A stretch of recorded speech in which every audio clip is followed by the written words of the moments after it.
Leo Murphy listened to the cheerful voices and smiled.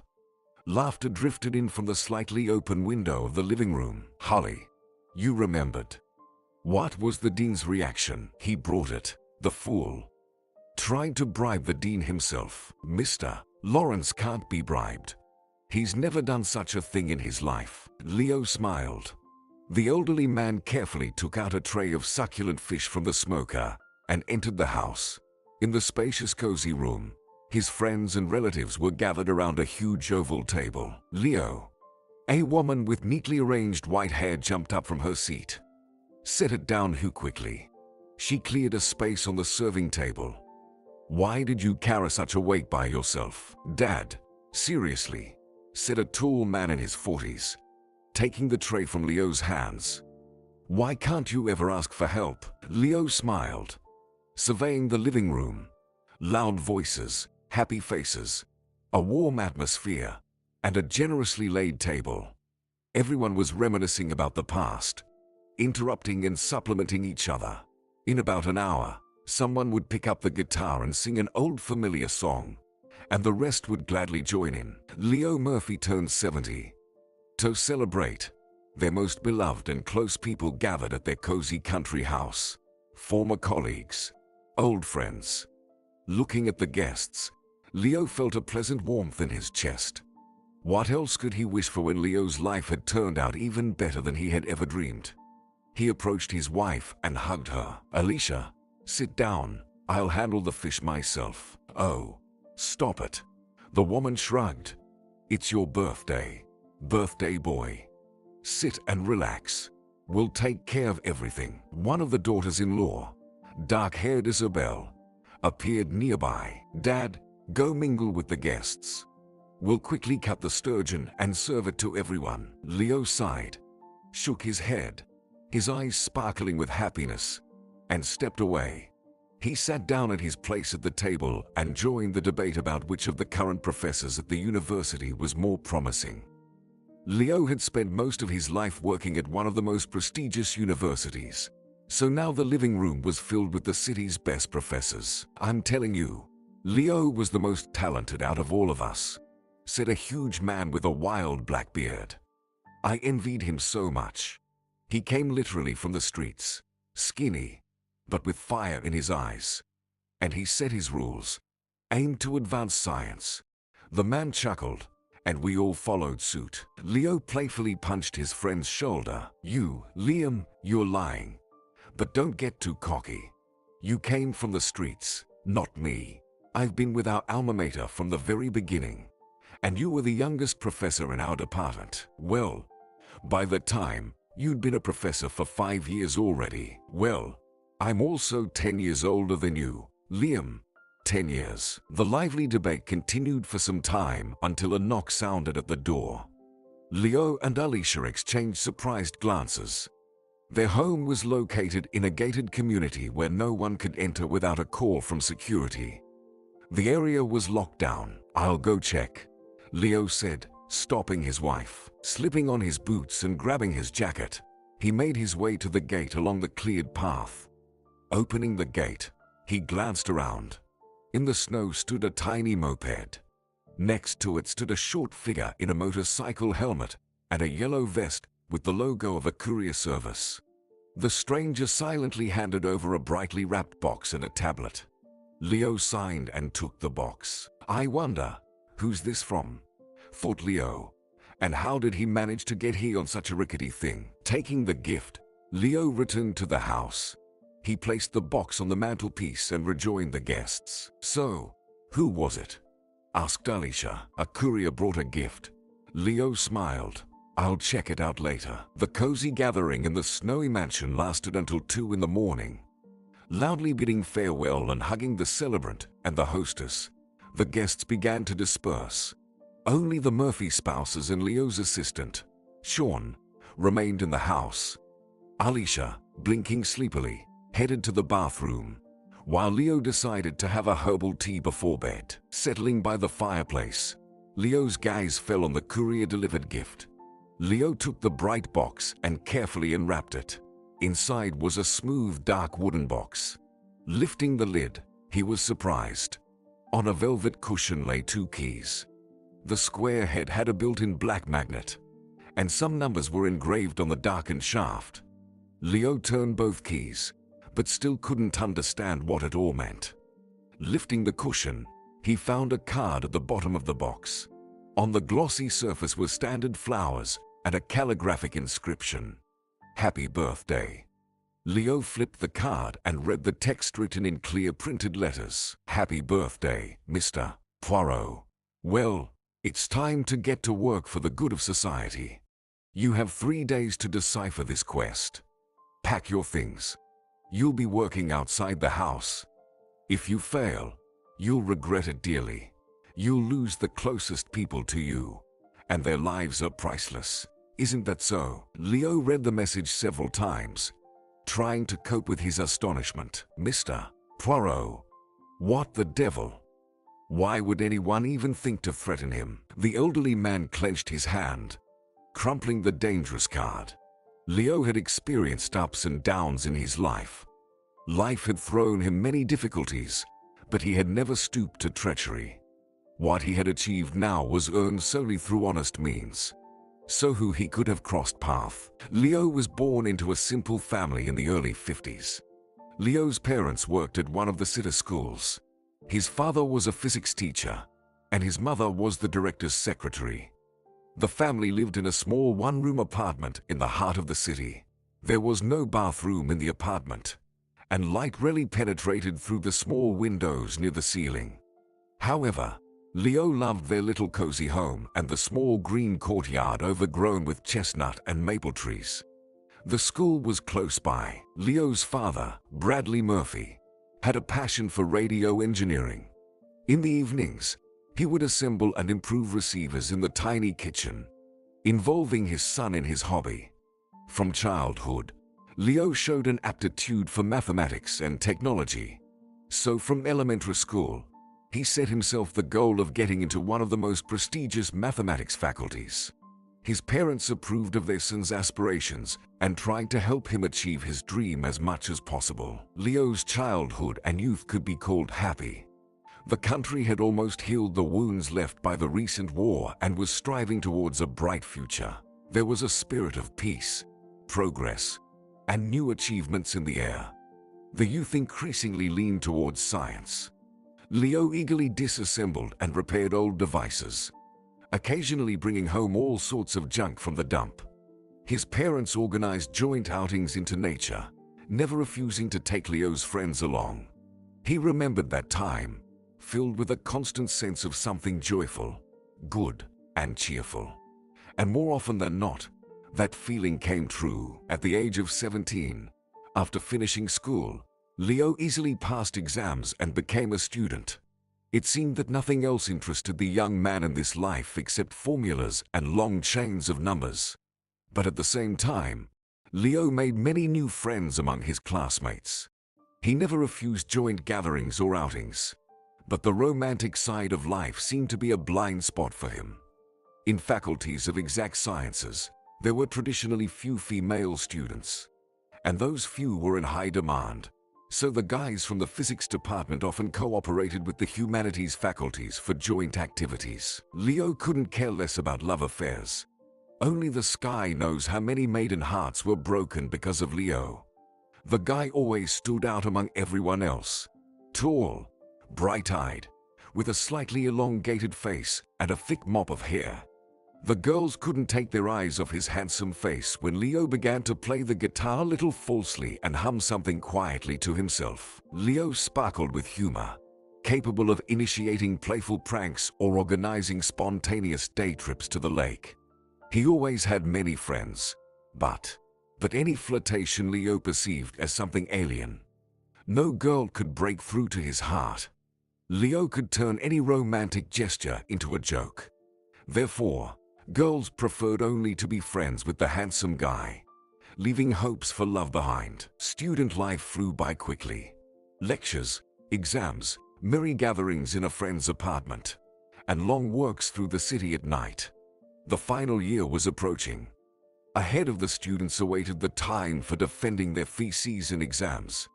On a hot May day, The guys decided to gather and go for a walk. The cheerful company quickly noticed a group of freshmen from the art academy. Soon, the guys were getting acquainted with the girls. The young art students looked quite extravagant. They differed from the familiar girls from the humanities department in clothing, behavior, and manner of speaking. There was a certain elusive freedom in their behavior. Leo, who went to get lemonade, returned to the now fully formed group. He introduced himself to the new acquaintances and sat down on a bench. The young man's gaze suddenly caught an ethereal figure. A petite girl could easily get lost among her taller friends, but Leo, catching her gaze, couldn't look away. The girl laughed cheerfully at someone's joke. Dimples appeared on her chubby white cheeks. Her large green eyes sparkled, shaded by light fluffy lashes. She looked like a pastry, a snowy marshmallow. Straight white hair framed her lovely face. She had tied a bright ribbon with an ornament on her forehead. She was dressed in a colorful patchwork dress that reached the floor, revealing round shoulders. Leo was so enchanted by the girl's appearance that he momentarily disconnected from reality. Someone waved a hand in front of his eyes. "Hey, dude, are you spaced out?" Leo's best friend, Dwayne Carr, teased him with laughter. "Oh, no, nothing." Leo suddenly stood up from the bench and approached the object of his attention. "Hi." The girl, who had been listening with interest to one of Leo's classmates, smiled briefly and nodded to him. But Leo couldn't calm down. Waiting for the girl's conversation partner to finally fall silent, Leo extended his hand to her. "I'm Leo." The girl smiled again. "I know, you've already introduced yourself. I'm ALISHA." She cautiously placed her palm in Leo's hand. He felt sparks coursing through his whole body. Years passed after that meeting. Lively springs were replaced by cold winters.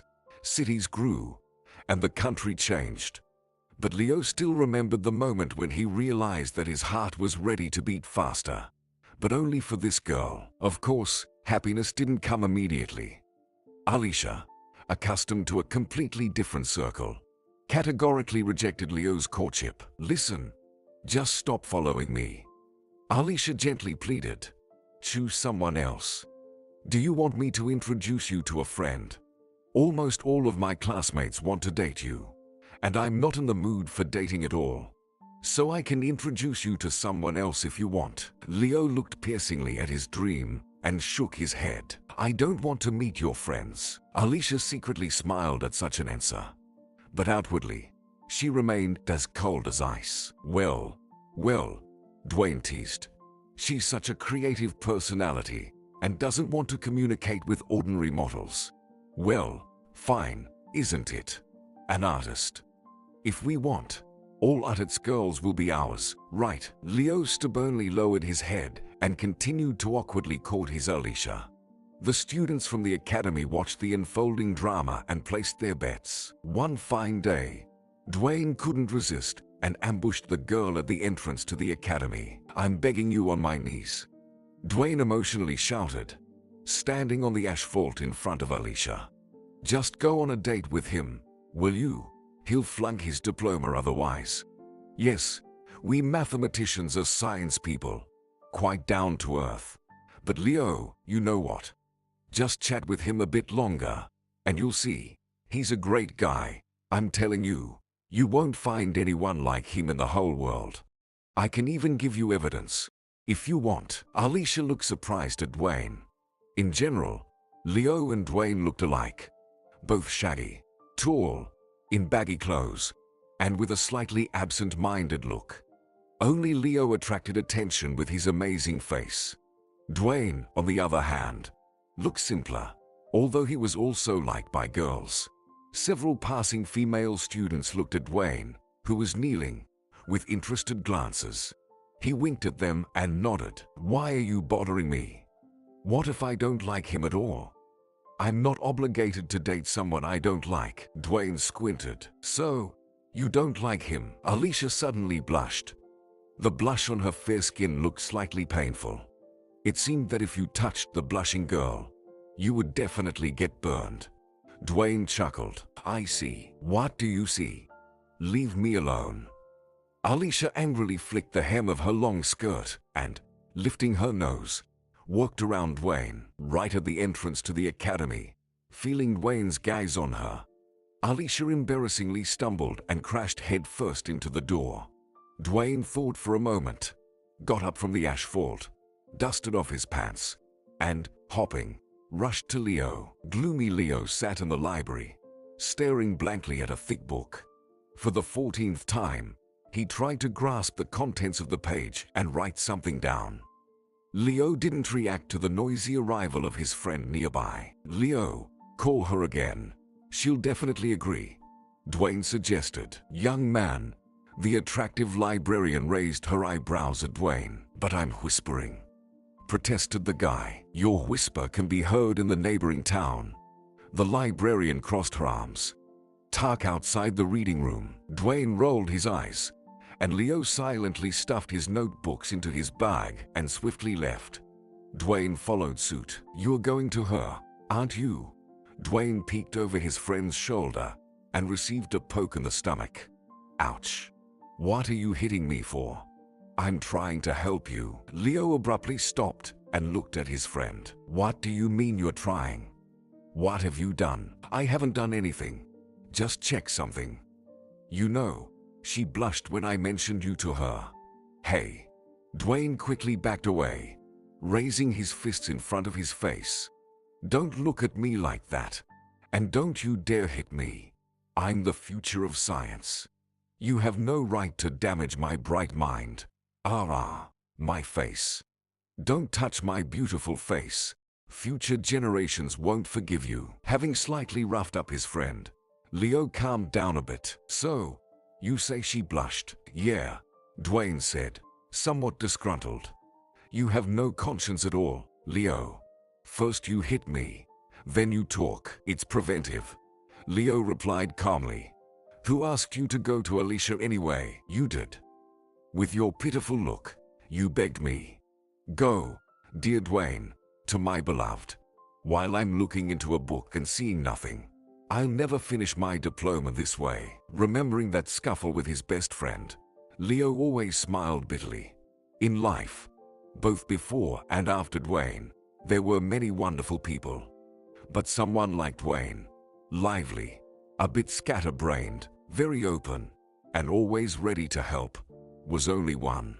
Dwayne, who was very difficult to silence, endlessly persistent, and very funny.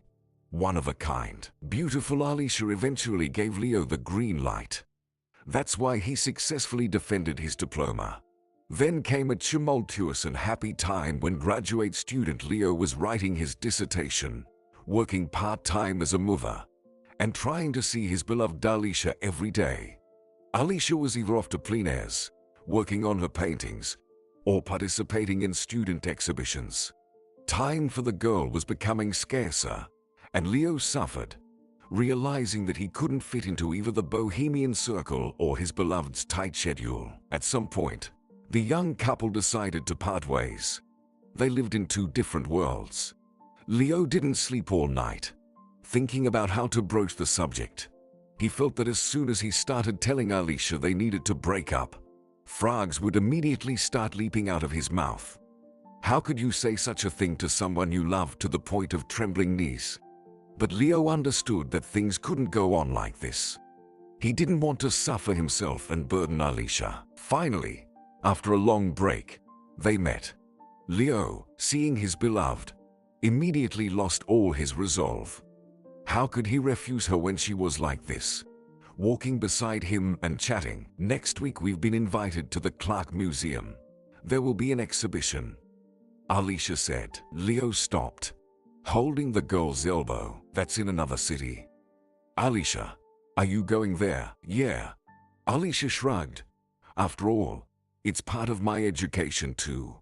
I have to look at other artists' works, maybe draw something for myself from them. ALISHA, you don't have time to meet with me for half an hour, but you have time to go to another city for an exhibition. The girl fell silent, sensing the tension in the air. Leo, I have my own life. Aside from studying and you know, no, it's just impossible. I think we need to stop seeing each other, Leo said, for the last time, embracing ALISHA by her smooth shoulders. Leo shook his head. I don't know. Maybe I won't be able to live like before, without you. But I can't do it this way either. I feel like you're not interested in me. Your soul is always there, among your people. ALISHA looked at Leo with sparkling eyes. It felt like someone huge and heavy had stepped on her heart with muddy boots. I don't know what to say. I'm just me. You've seen it all. ALISHA bit her lower lip and turned away. I'll go. Good luck, Leo. Leo immersed himself in his studies. He spent days and nights sitting at his desk, frightening the rare students peeking into the department with his wild appearance. Leo's face was overgrown with a scruffy, unkempt beard, which changed his remarkable face unrecognizably. He rarely appeared at home. His parents watched with concern as their son's appearance deteriorated. Once Leo's mother tried to drag him to the barber shop, but the tall and strong Leo broke free and headed towards the university. After that, Leo didn't come home for almost 2 weeks, so his parents stopped trying to improve their son's appearance, rejoicing in his rare presence in the apartment. Dwayne shook his head, watching what was happening. But you said yourselves that you are not a good match. What's with this theatrical suffering now? Leo waved him off, unwilling to explain something he himself didn't fully understand. It seemed like he initiated the breakup himself. But there was still a feeling that ALISHA was waiting for Leo to take that step, not daring to do it herself. ALISHA seemed outwardly calm. She continued to pursue her creative endeavors, becoming one of the most promising students. Her mentor, the renowned artist Joshua Pearson, approvingly patted ALISHA on the back, looking at her latest completed work. ALISHA, you definitely have talent. You'll go far. Don't lose your gift. Don't you dare. You know what extinguishes the spark. What? ALISHA respectfully caught every word of her teacher. All this stuff that you, women, love so much. Getting married, having kids, cooking dinners, and ironing curtains. You understand, ALISHA. If that sucks you in, there won't be any further paths. You'll just end up trapped. At these words, ALISHA's heart painfully constricted. Of course, she wanted to paint. She dreamed of her art. But couldn't you be both an artist, a wife, and a mother? The girl wasn't sure she was ready to give up such an important part of life. However, she didn't argue with her mentor. I'll just work my own path. The girl stubbornly fought and immersed herself in her work with renewed vigor. Several months had passed. ALISHA thought that this time was enough to forget about the failed romance with Leo. But it wasn't the case. With everyone who courted her, the girl saw discrepancies. She compared each one to Leo, and no one could measure up to the standard set by him. One guy seemed not handsome enough to her, because Leo had a stunning face and figure. Another guy didn't shine with intellect, but Leo was a genius. Then the new suitor didn't match Leo's height, but Leo was tall. ALISHA remembered that she was a little burdened by her relationship with Leo, because he wanted too much from her. Time, attention, a serious approach, and it seemed like she didn't mind breaking up. But now all this seemed so silly. I mean, she broke up with such a wonderful guy just because he wanted to see her more often. Damn it, ALISHA thought, returning to the dorm after another gathering. Why did he get stuck in my head like that? On one of the benches in the snowy square she was passing through, there was a hunched figure. ALISHA glanced at the person and her heart sank. Leo, the girl thought. The person on the bench didn't look like Leo. He was unkempt, with long, tangled hair that reached below his shoulders. His face was covered in uneven stubble. Leo, while not the epitome of neatness, always looked pleasant to the eye. Certainly not like this bent-over guy. This was some vagrant or a local drunk. The girl convinced herself. But ALISHA's legs took her to the bench. She scrutinized the pale face for several long seconds, finally convinced that it was indeed Leo Murphy before her. Leo, What happened to you? Alicia stood before the bowed head of the guy. He didn't respond, just covered his face with his hands and hunched over even more. Leo, are you drunk? Are you injured? From somewhere in the bushes, Dwayne Kai emerged with a bottle of soda in his hands. Seeing Alicia, he froze, then cautiously approached, pulling the girl by the elbow. She obediently followed with Leo's best friend. Alicia, he's not in the best period right now. I won't tell you how he's been dealing with your breakup all this time, but right now the situation is even worse. Alicia, Dwayne said, much worse. It's just a disaster. Why? Alicia threw a worried glance at Leo. Dwayne sighed. It turns out that Leo's parents decided to go to Aspen. The not-so-old couple was so happy about it. They were beaming. They had long been concerned about their son's behavior, who looked gloomy and rarely showed up at home, only to change clothes. The joint trip seemed to be a breath of fresh air for them. Leo's parents would be able to distract themselves from their routine work and worries about their son. The spouses were pucking, infecting even the gloomy Leo with their enthusiasm. He perked up a bit, looking at his suddenly rejuvenated and hugging parents. The vacation dates coincided with the winter break at the school where both spouses worked. After packing their belongings and giving valuable instructions to their son, Leo's parents went on vacation. Both Leo's mother and father were people of their time. They were passionate about sports.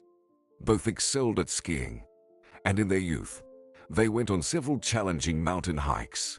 Now they were heading to celebrate New Year's surrounded by majestic mountains. They planned to ski down snowy slopes and, of course, reminisce about their youth. Who could have guessed that it would all end in tragedy? They and several others got caught in a mountain trap and were buried under an avalanche. The holiday turned into a disaster. Leo simply couldn't believe that his kind, wise, cheerful parents were no more.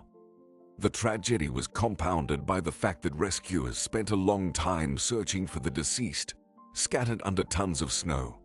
Leo could consider himself lucky because his parents were eventually found and sent home, and he was able to accompany his loved ones on their final journey. He hasn't been eating or drinking normally for several days now. Dwayne shook a bottle in front of Alicia.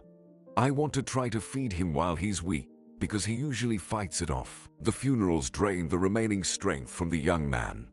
So now Leo was in a strange stupor, in a state between reality and delirium. Leo heard Alicia and Dwayne's voices but couldn't understand if it was happening in reality. He felt someone pulling him by the hand, leading him somewhere, shouldering the burden. After some time, Leo realized he was lying on something soft, caught the scent of his mother's favorite perfume, and the faint smell of soldering, which was always present in their small apartment. Leo sank into darkness. When he opened his eyes, he saw the familiar ceiling above him. The air was filled with the scent of food, and soft classical music played from a small radio. Leo rubbed his face and got up. For a moment, it seemed to him that everything that had happened recently was just a terrible dream, and that his mother would appear any moment now, calling him and his father for dinner. But his gaze quickly caught onto the joint photograph of his parents that Leo hung on the wall after their funeral. Yes, all this had indeed happened, and he was completely alone in this world. Muffled voices came from the kitchen. Leo quickly washed his face. Then he followed the sound of conversation. In the tiny kitchen, Dwayne was grabbing pieces of potato directly from the pot. Alicia stood nearby, looking displeased. Dwayne, get your hands off. Let me cook in peace. Get out of here, she said. Leo blinked a few times. What are you doing here? He stared at Alicia as if he had seen a ghost. The girl turned around and froze in embarrassment. Indeed, why was she here? They had long since broken up. Alicia herself was the reason for their failed relationship. Then what was her presence here for? Brother, go to your room. We'll bring everything in now. We'll eat and discuss everything, Dwayne said. Leo lingered at the doorway for a moment, then turned around and left. And Dwayne breathed a sigh of relief. At least now his friend looked a little more alive than he had in the past few days. In the middle of the table on a round stand stood a large pot emitting a tantalizing aroma. Next to it on a plate were pieces of fried bacon and bread. "Come on, eat." Dwayne pushed the plate closer to Leo. "You haven't eaten for several days. Eat, I say, brother." Leo suddenly felt his mouth watering. He grabbed a fork and started eating greedily, avoiding looking at ALISHA. After satisfying his hunger, Leo leaned back in his chair. By that time, Dwayne had quietly left the apartment, leaving Leo and ALISHA alone. "Why did you come?" Leo asked again. "Because you are not doing well," the girl simply replied. "Well, I'll manage somehow." Leo stubbornly shook his head. "I know." ALISHA rested her cheek on her hand. "I know you'll manage, but you don't have to do it alone." "Leo." ALISHA seamlessly and calmly re-entered Leo's life as if it were the only right thing to do.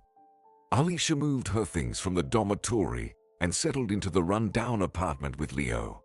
A month later, the young couple got married. Dwayne, as the groom's friend, got so drunk at the wedding that the newlyweds had to lay him on the floor in their tiny apartment on their wedding night. Previously, ALISHA thought that Leo would hinder her creativity, restrain her impulses, and that their relationship would restrict her artistic endeavors. But it turned out that when you live next to your loved one, everything happens exactly the opposite. ALISHA's work gained a new depth previously inaccessible to her. Her mentor was amazed at the progress of his pupil. "ALISHA, you're blossoming before my eyes," Pearson approvingly said. "Are you in love? Being in love is good. It's wonderful. Just remember, ALISHA, what I told you. I got married." ALISHA replied with a soft smile. "And it turns out, it's not so bad." Pearson shifted his surprised gaze from the student to her new painting. "Well, ALISHA, everyone has their own path." Years passed. ALISHA graduated from the academy with honors and actively worked on joining the Artists' Union. Leo defended his dissertation and remained working at his alma mater, combining teaching and scientific activities. There were joys, sorrows, difficulties, and achievements ahead. They bought their first comfortable apartment. Leo's parents' small apartment turned into an art studio. Then ALISHA gave birth to their first child, Alfie. Leo became an associate professor, and ALISHA joined the Artists' Union. When you are young, all difficulties seem surmountable, and all sorrows temporary. But there are events that are irreversible and dreadful. When Leo turned 34, they already had 2 children, the eldest Alfie and the younger Ollie. ALISHA was pregnant for the 3rd time. "Let's stop here," his wife said. "After all, I have to think about work." Leo nodded in agreement. He was glad that his headstrong ALISHA had agreed to have 3 children at all. Folk omens pointed to the fact that this time they would have a girl. So, it really might be a good place to stop. And then came that cursed business trip that deprived Leo of a very important person in his life. Leo shook his head, pushing away painful memories. He once again held 2 strange keys in his hands. Now, at the age of 70, when he should be enjoying a well-deserved peaceful golden period of life, someone appears who wants to harm his loved ones. And he cannot allow that. He just can't. The children have long been living their own lives. Leo and ALISHA have 4 grandsons and 3 granddaughters. Can they afford to let some mysterious villain intrude into their family? The man quickly typed out messages on his phone. After a few minutes, his assistant Sean quietly appeared in the living room. Leo briefly explained the situation and handed the box he received from the ominous stranger to his assistant. Sean Newman entered the Murphy family's life about 5 years ago. By that time, Leo had already retired from teaching and immersed himself fully in a new passion. Leo, a mathematician, could never have imagined that he would radically change his field of work one day. It all started on his 62nd birthday.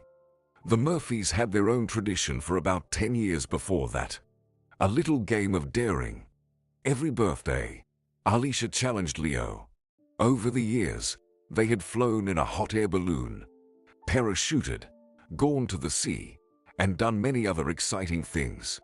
Each time, ALISHA came up with something new, and now Leo was eagerly awaiting what his wife would propose.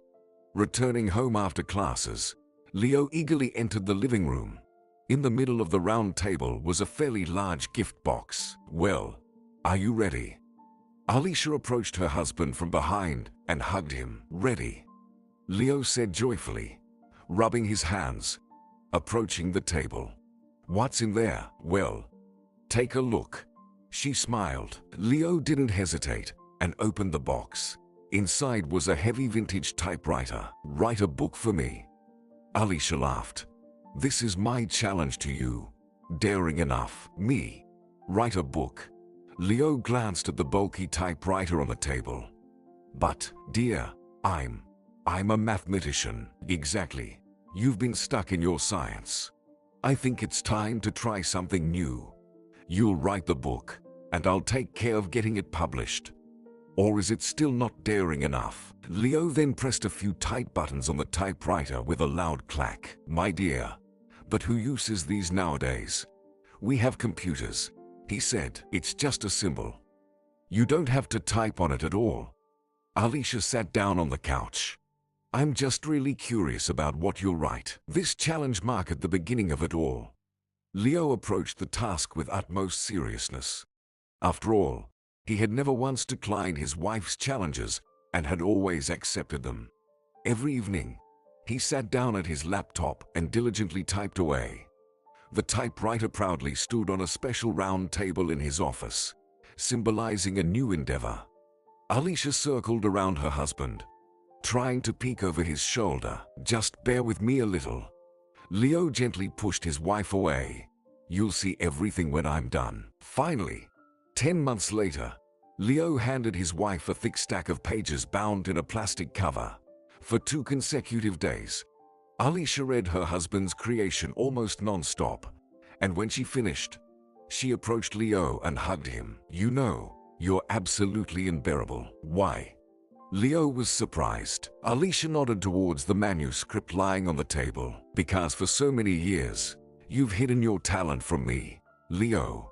This is absolutely amazing. A real captivating detective story.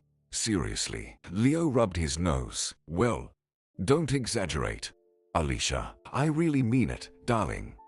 When I said I'd take care of publishing, I planned to just order 1 copy of your book at the printing press. But now I think we should send your manuscript to a publishing house. It's truly very talented." At first, Leo didn't want to seriously consider writing. But really, what harm could it do for a mathematics professor? Nevertheless, ALISHA sent the book to one of the publishing houses, and soon they received a response.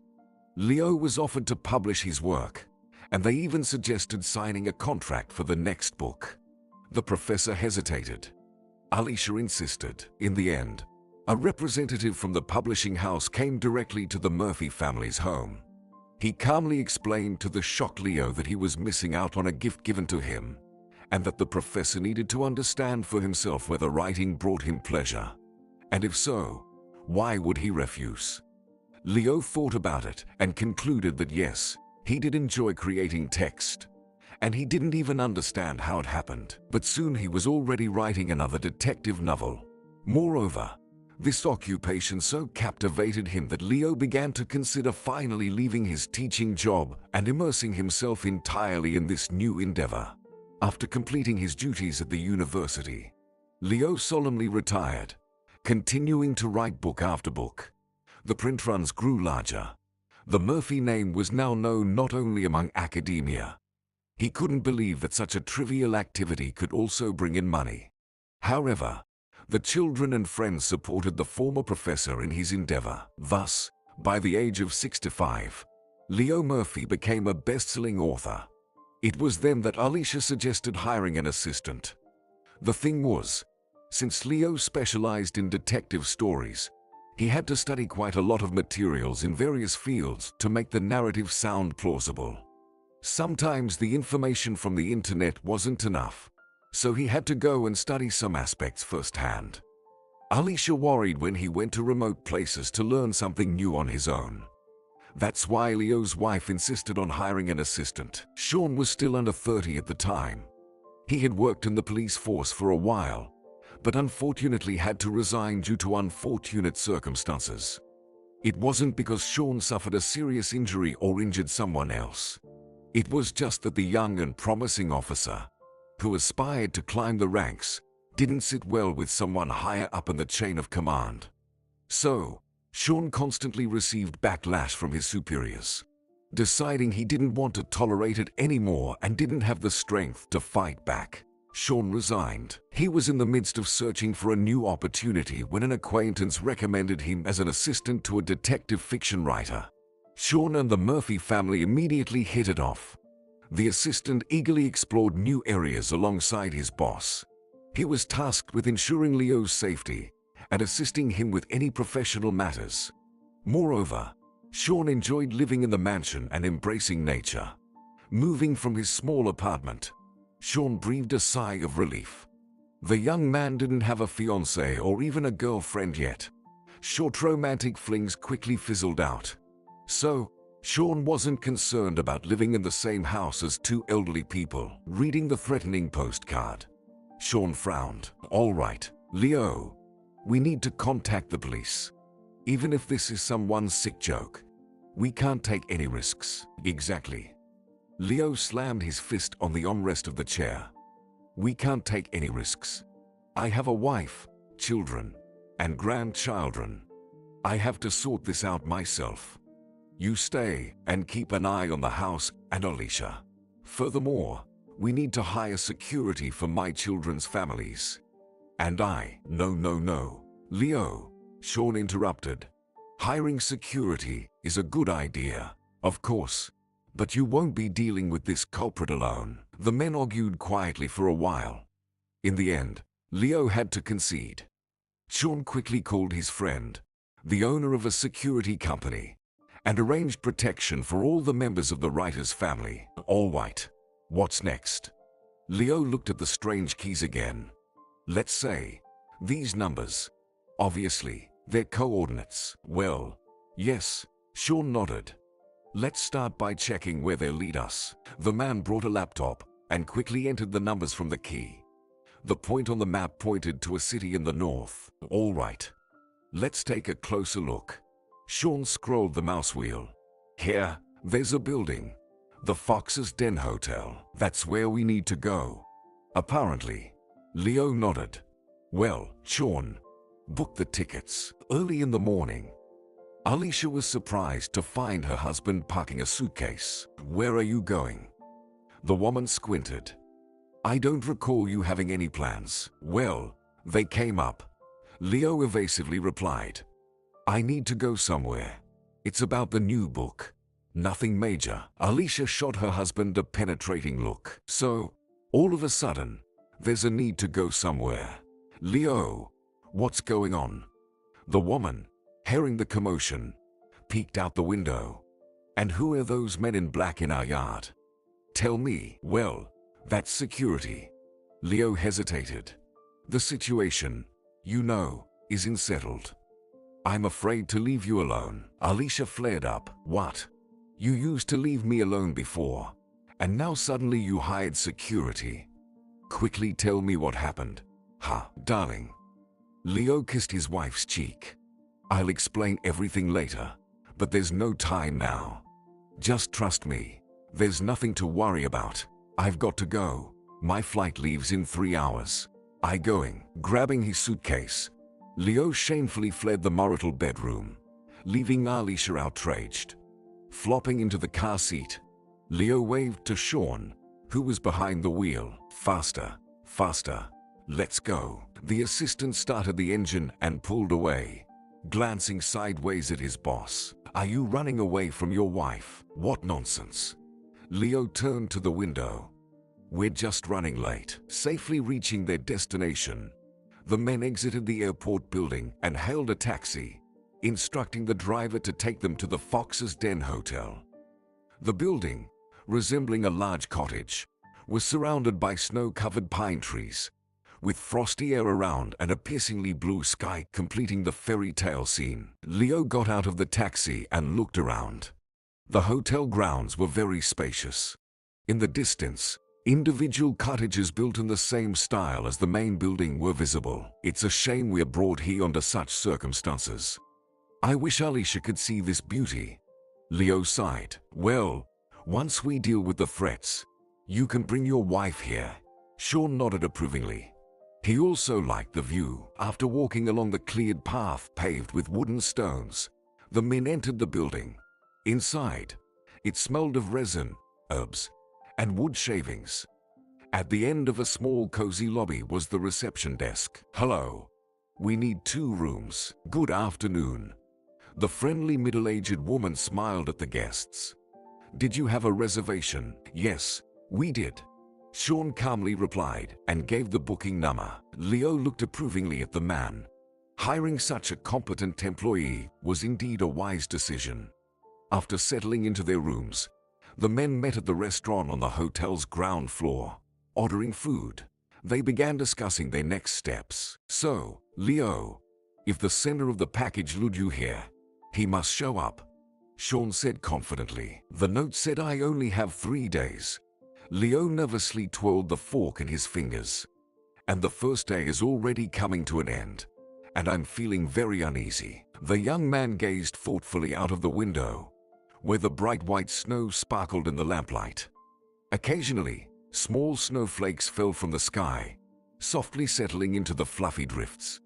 The restaurant was warm and cozy, with a crackling fire in the large fireplace and soft, pleasant music playing. The atmosphere was conducive to peace and tranquility. However, circumstances prevented them from fully enjoying the moment. Leo, have you ever been to this city? Sean asked. Leo squinted in response, recalling, yes, I've been here. It wasn't the most pleasant trip, I'll tell you that. My best friend died during a business trip. Sean lowered his eyes. Oh, I'm sorry, Leo. I didn't mean to bring up something so heavy. I just don't understand why they sent you here specifically. There must be something related to this place. Please, tell me more about why you came here and when. The waitress approached the table and smilingly set plates in front of the men. Leo absent-mindedly stirred his soup with a spoon and began his story. In general, it was a routine business trip, one of many conferences he had to attend. However, Leo didn't want to go because ALISHA was in the final stages of her pregnancy. He had argued with the dean for a long time, explaining that he couldn't participate due to family circumstances. Leo, don't throw a tantrum. The dean slammed his hand on the table. All women give birth somehow, and yours will too. And your help won't be needed here. And what about my 2 children? Who will take care of them while I'm away and ALISHA is giving birth? Ask the grandmothers to babysit. Finally, the dean waved it official. Leo paled and clenched his fists. We don't have grandmothers. My parents are dead, and ALISHA grew up in an orphanage. If you want to fire me, go ahead, but I'm not going. The dean cleared his throat, realizing he had said too much. At that moment, Dwayne burst into the office with the commotion. Mr. Barber, don't worry about Leo. Dwayne plopped down on a chair and stretched out his long legs. I'll go to the conference. No problem. Hold on. What do you mean, I'll go? The dean frowned. Leo is supposed to speak there on his work topic, answer questions. He's already listed as a speaker, you know. So what? We worked together on the first part, so I know some questions I can answer. Dwayne pointed at Leo. Leo, give me your presentation.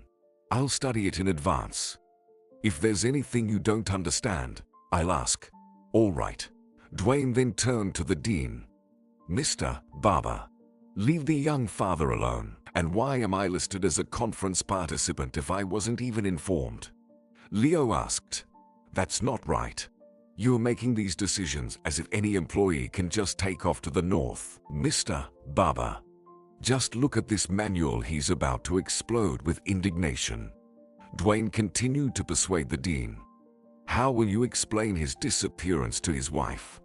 It's different with me. For example, I'm completely free, unburdened by family. I'm ready for any adventures and escapades. The dean sighed heavily and reluctantly agreed. Listen, Dwayne, you're a true friend. Leo slapped him on the back as they left the dean's office. If it weren't for you, then, oh, stop it. Dwayne casually threw his hands behind his head.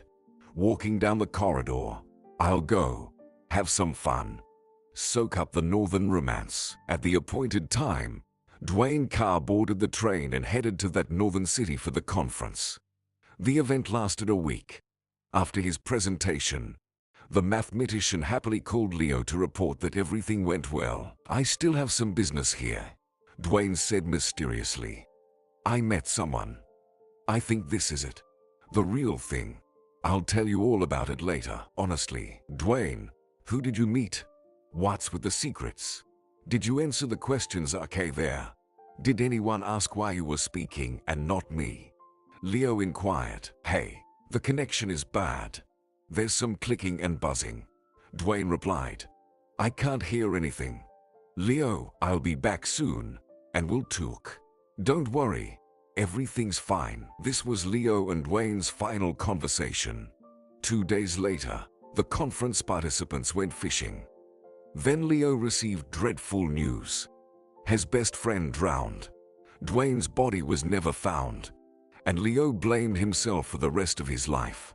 If only he hadn't refused to go on the business trip, Dwayne would still be alive. Anyway, I didn't come right away when I found out.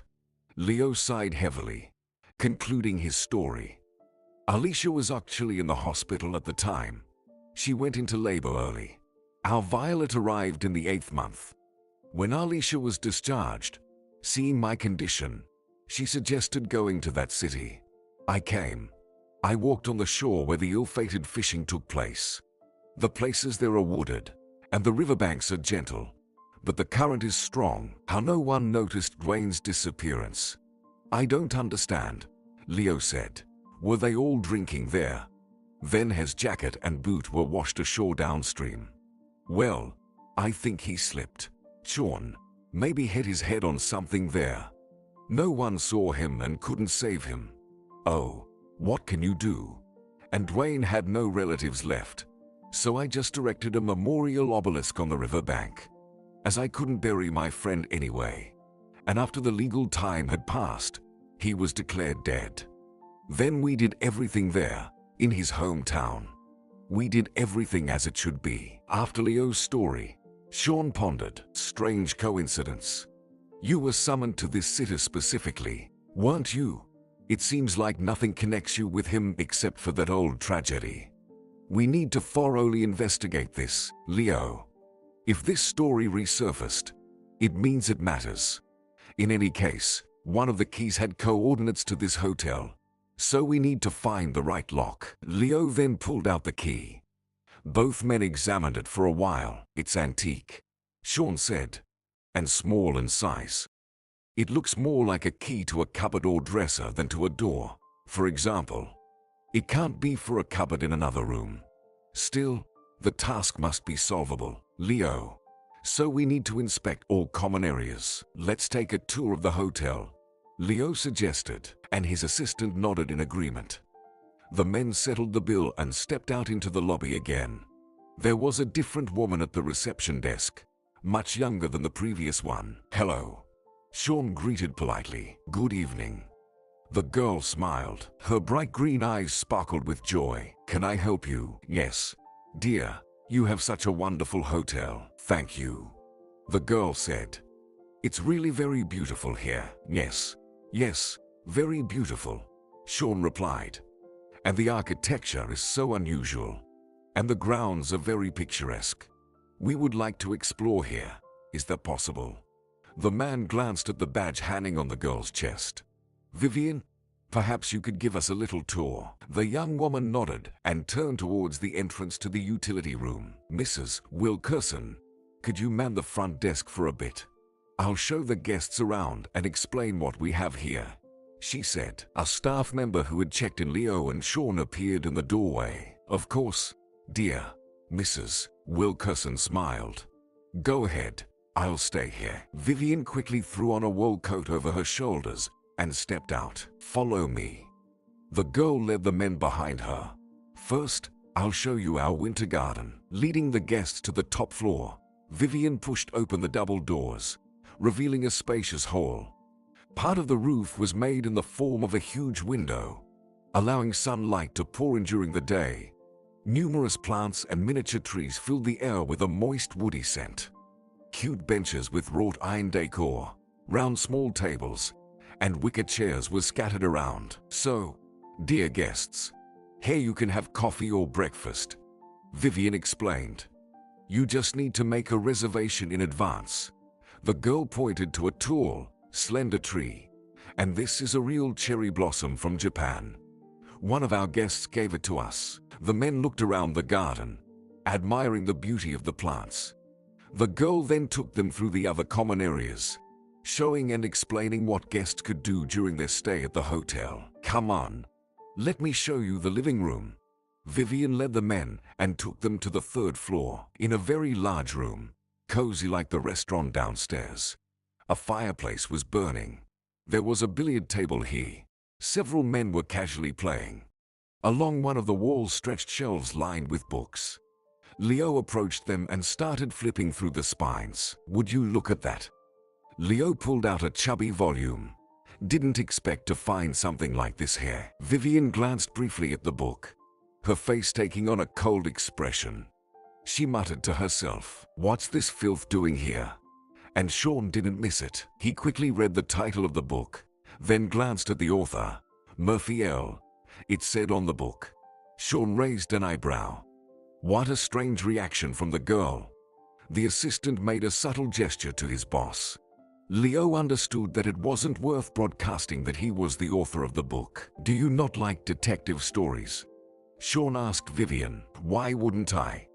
The girl smiled. Oh, I just thought you didn't like this book. I don't like its author, not the book itself, said Vivian. Behind her back, Leo widened his eyes in surprise.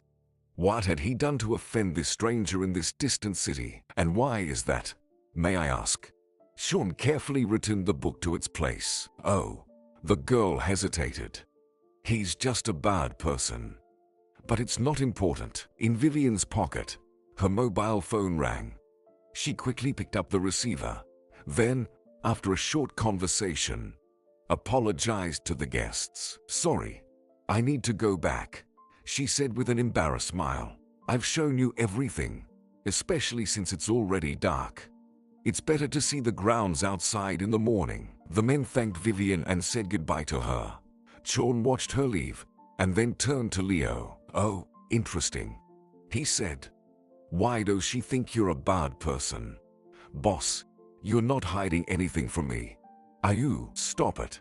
Leo waved his hand. Of course, I'm not hiding anything. I was in this city 100 years ago, hardly interacted with anyone, and certainly couldn't have offended this girl in any way. I don't think she was even born then. Boss, listen, let's check your key. Sean took the key with the cutout numbers from Leo and began inserting it into numerous keyholes one by one. Finally, there was a click. Carefully, the man pulled out a drawer. Leo came closer. Inside lay a simple cardboard box the size of a cigarette pack. Sean cautiously took out the box and looked up at Leo. So, let's return to your room. And Leo nodded. Seated at the coffee table, the men silently looked at each other. Both felt some unease. Finally, Sean slowly opened the box. Inside was a rolled-up piece of paper. Underneath it lay a simple amber brooch in the shape of a grape cluster.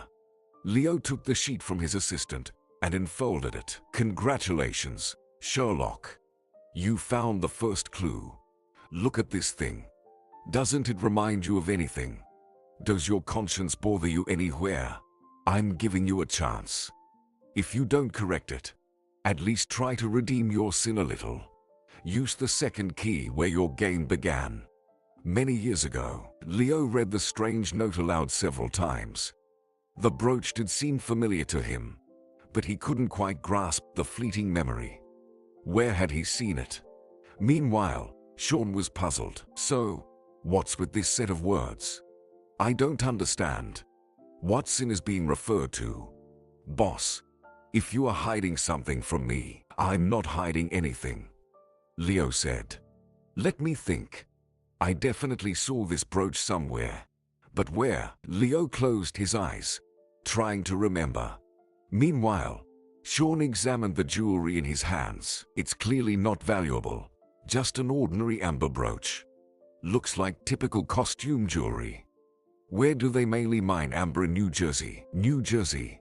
Yes, Leo mumbled without opening his eyes. And Dwayne Carr was born there. Leo suddenly jumped up. Sean, exactly. Did you remember something? Sean stared at his boss. Yes, yes, yes. It's the brooch. He snatched it from his assistant's hands. It's this one. Before Leo's mind's eye flashed memories. He had seen it 5 or 6 times. Dwayne always carried it with him, pinned to the inside of his sleeve. It was his talisman, the only thing Dwayne inherited from his mother, who died of peritonitis when he was 10 years old. After that, little Dwayne wandered among distant relatives, eventually ending up in an orphanage. The talented guy managed to get into a good college, successfully graduated, and pursued a career in science. And he came here, to this city, to a conference many years ago. Dwayne Carr. He didn't show this brooch to anyone in particular, but it was always with him. And I, as his best friend, knew its significance. He said he would give this item to his chosen one day. And until then, he would always carry it with him as a blessing from his late mother. Leo became agitated. But where? Sean, where could it have come from? Leo grabbed his head with his hands. And exactly, listen, if he never parted with it, then the brooch should have rested somewhere at the bottom of the river. But why is it here? Sean thought and furrowed his brow. So he wanted to give it to his chosen one. Maybe he did give it in the end, shortly before his death. Leo opened his mouth, but he said he met someone here.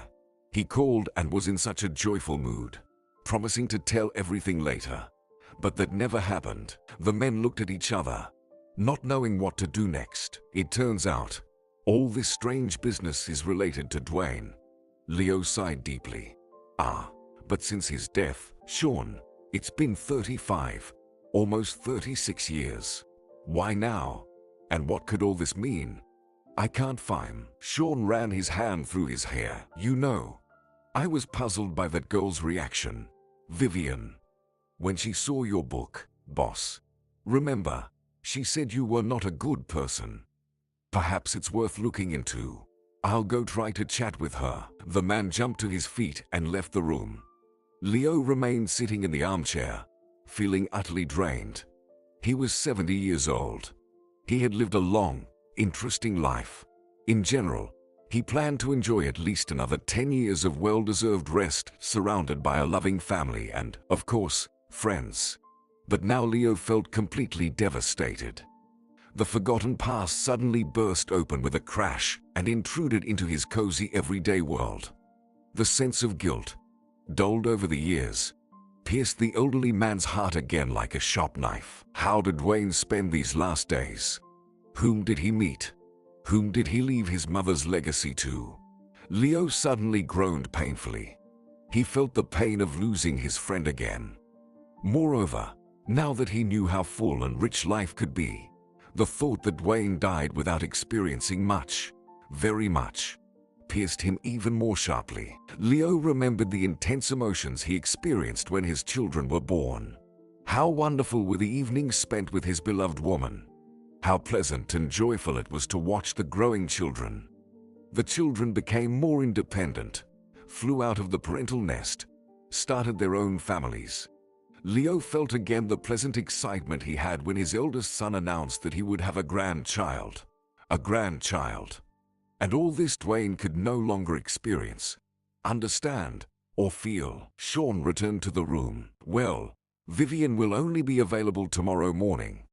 The assistant disappointedly announced, "Boss, let's get some sleep." Ha, and still, what did he mean when he wrote where he started his game many years ago?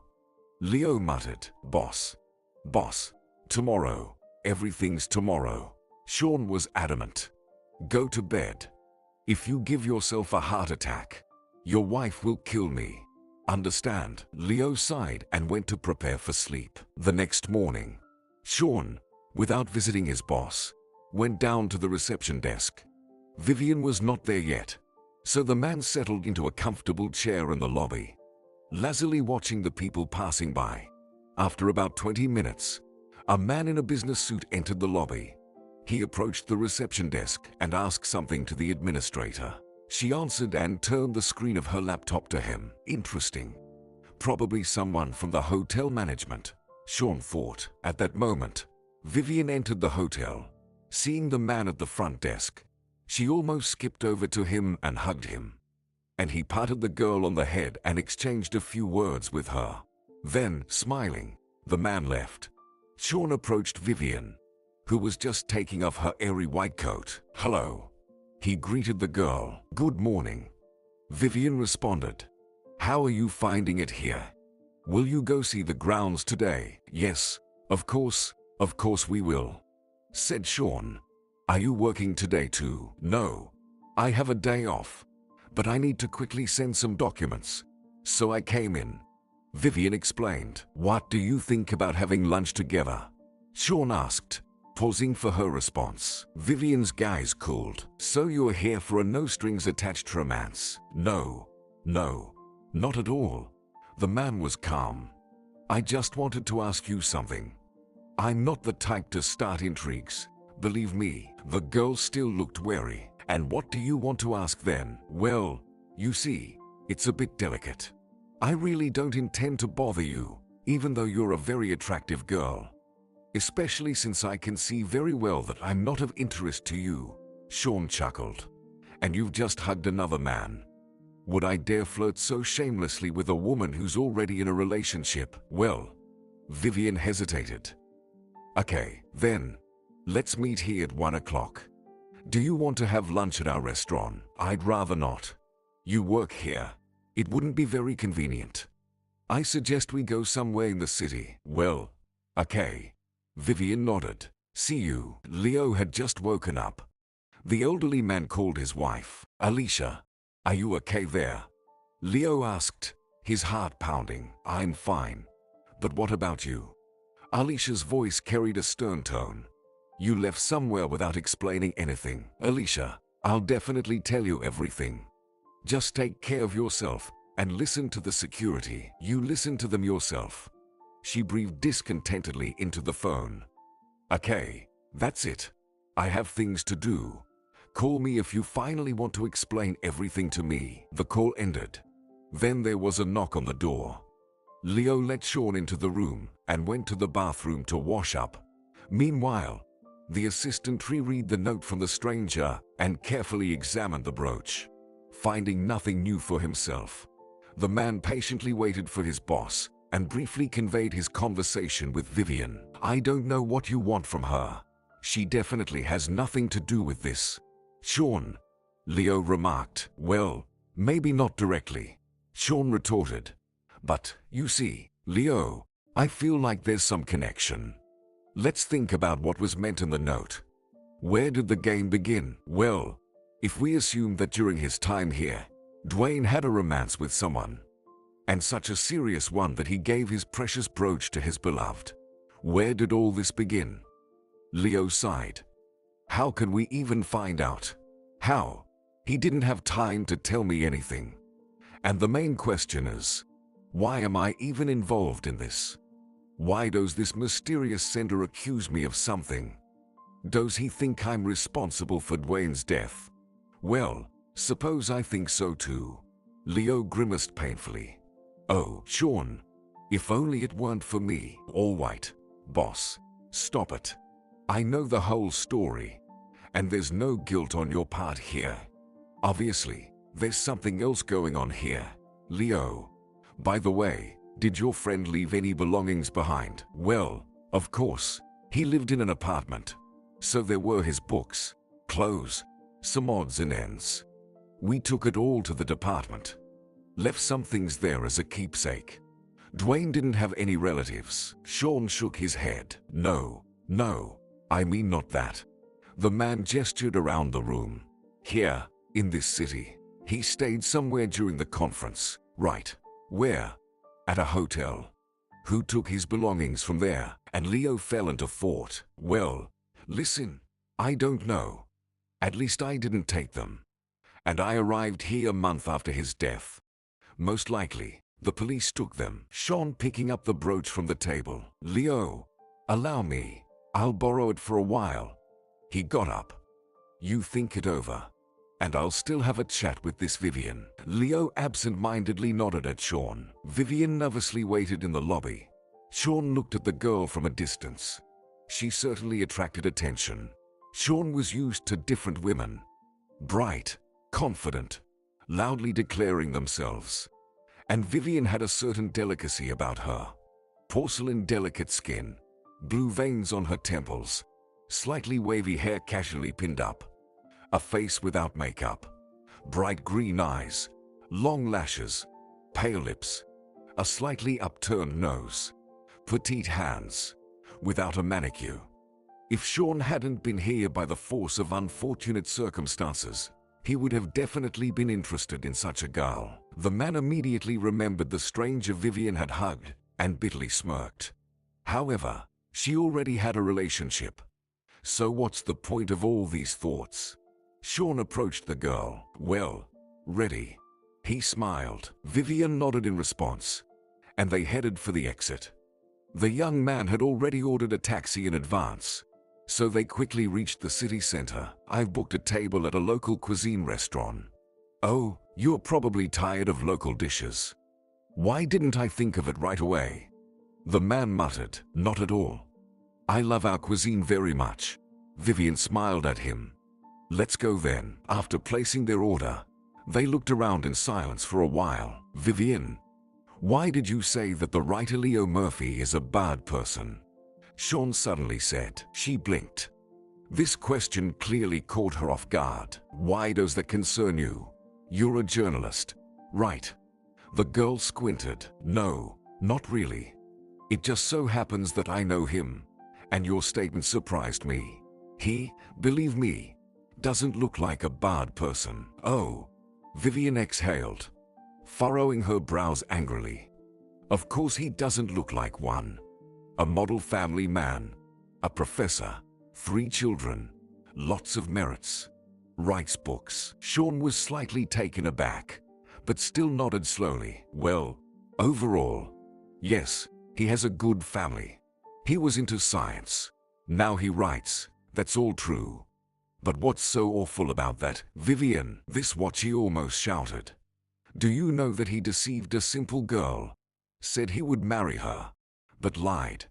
He was already married at that time, and he already had children. She believed him, waited, and suffered. Sean felt that all this sounded somehow strange. If Leo ever had an affair on the side, it would be difficult for him to admit it, even to Sean. After all, it was such a delicate matter. Vivian, where did you get this information from? And are you sure about it? The girl took a sharp sip from her glass and placed it on the table with a bang. I'm sure because this girl is my mother, and she wouldn't make this up. He deceived her and left, went back to his family, and she was left alone, with a child.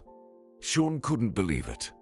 So, you're Leo Murphy's illegitimate daughter. Is that it? She snorted. No. Thank God. I had a normal father who didn't abandon me. But my older brother, yes, he's Leo Murphy's son, illegitimate son. Sean felt dizzy. This was news. And more importantly, how to ask the boss about all this. It's hard to wrap his head around the idea that Leo could cheat on his beloved ALISHA. So, did your mom tell you? She didn't tell me anything, Vivian said. I overheard their conversation with my brother. Tears glistened in the girl's eyes.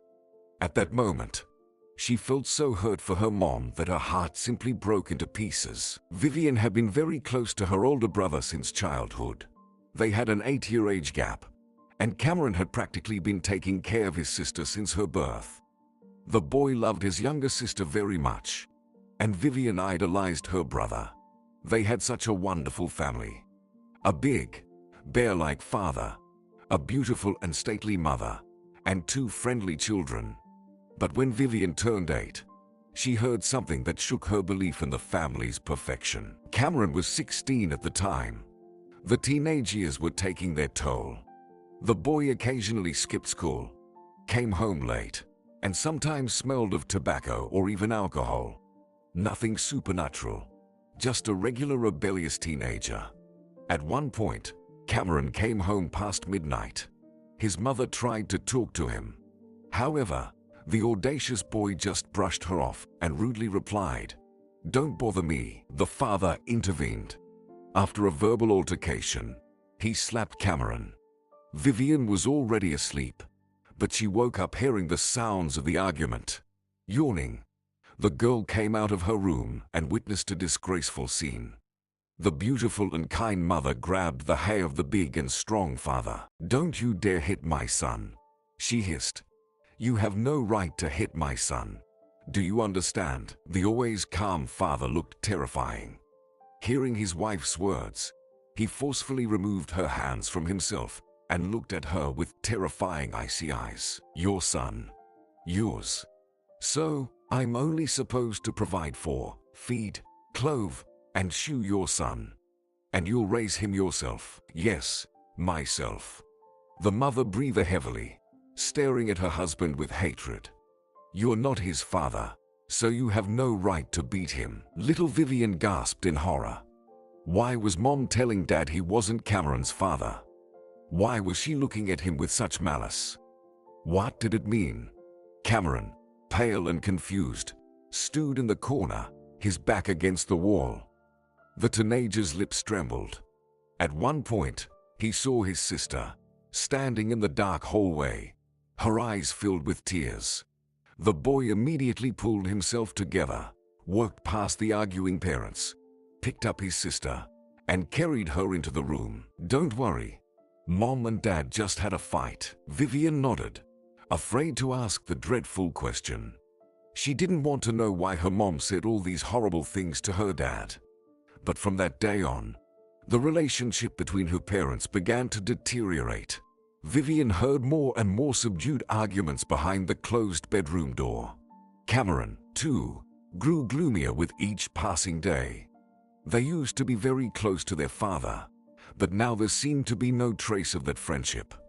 The calm and kind mother became twitchy and nervous, and the father often disappeared from home for several days. Each such argument broke Vivian's heart all over again. "If you don't love me, at least respect me. Have some conscience.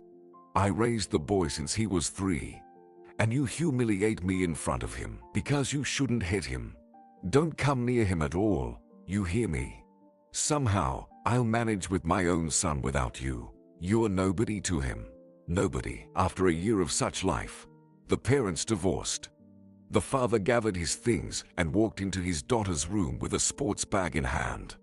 He looked at Vivian for several long seconds, then squatted down in front of her and hugged her tightly. The daughter felt that something irreversible was happening, and tears streamed down her cheeks. With his big warm hand, the father wiped her face and smiled. "Don't cry. Don't cry, my dear.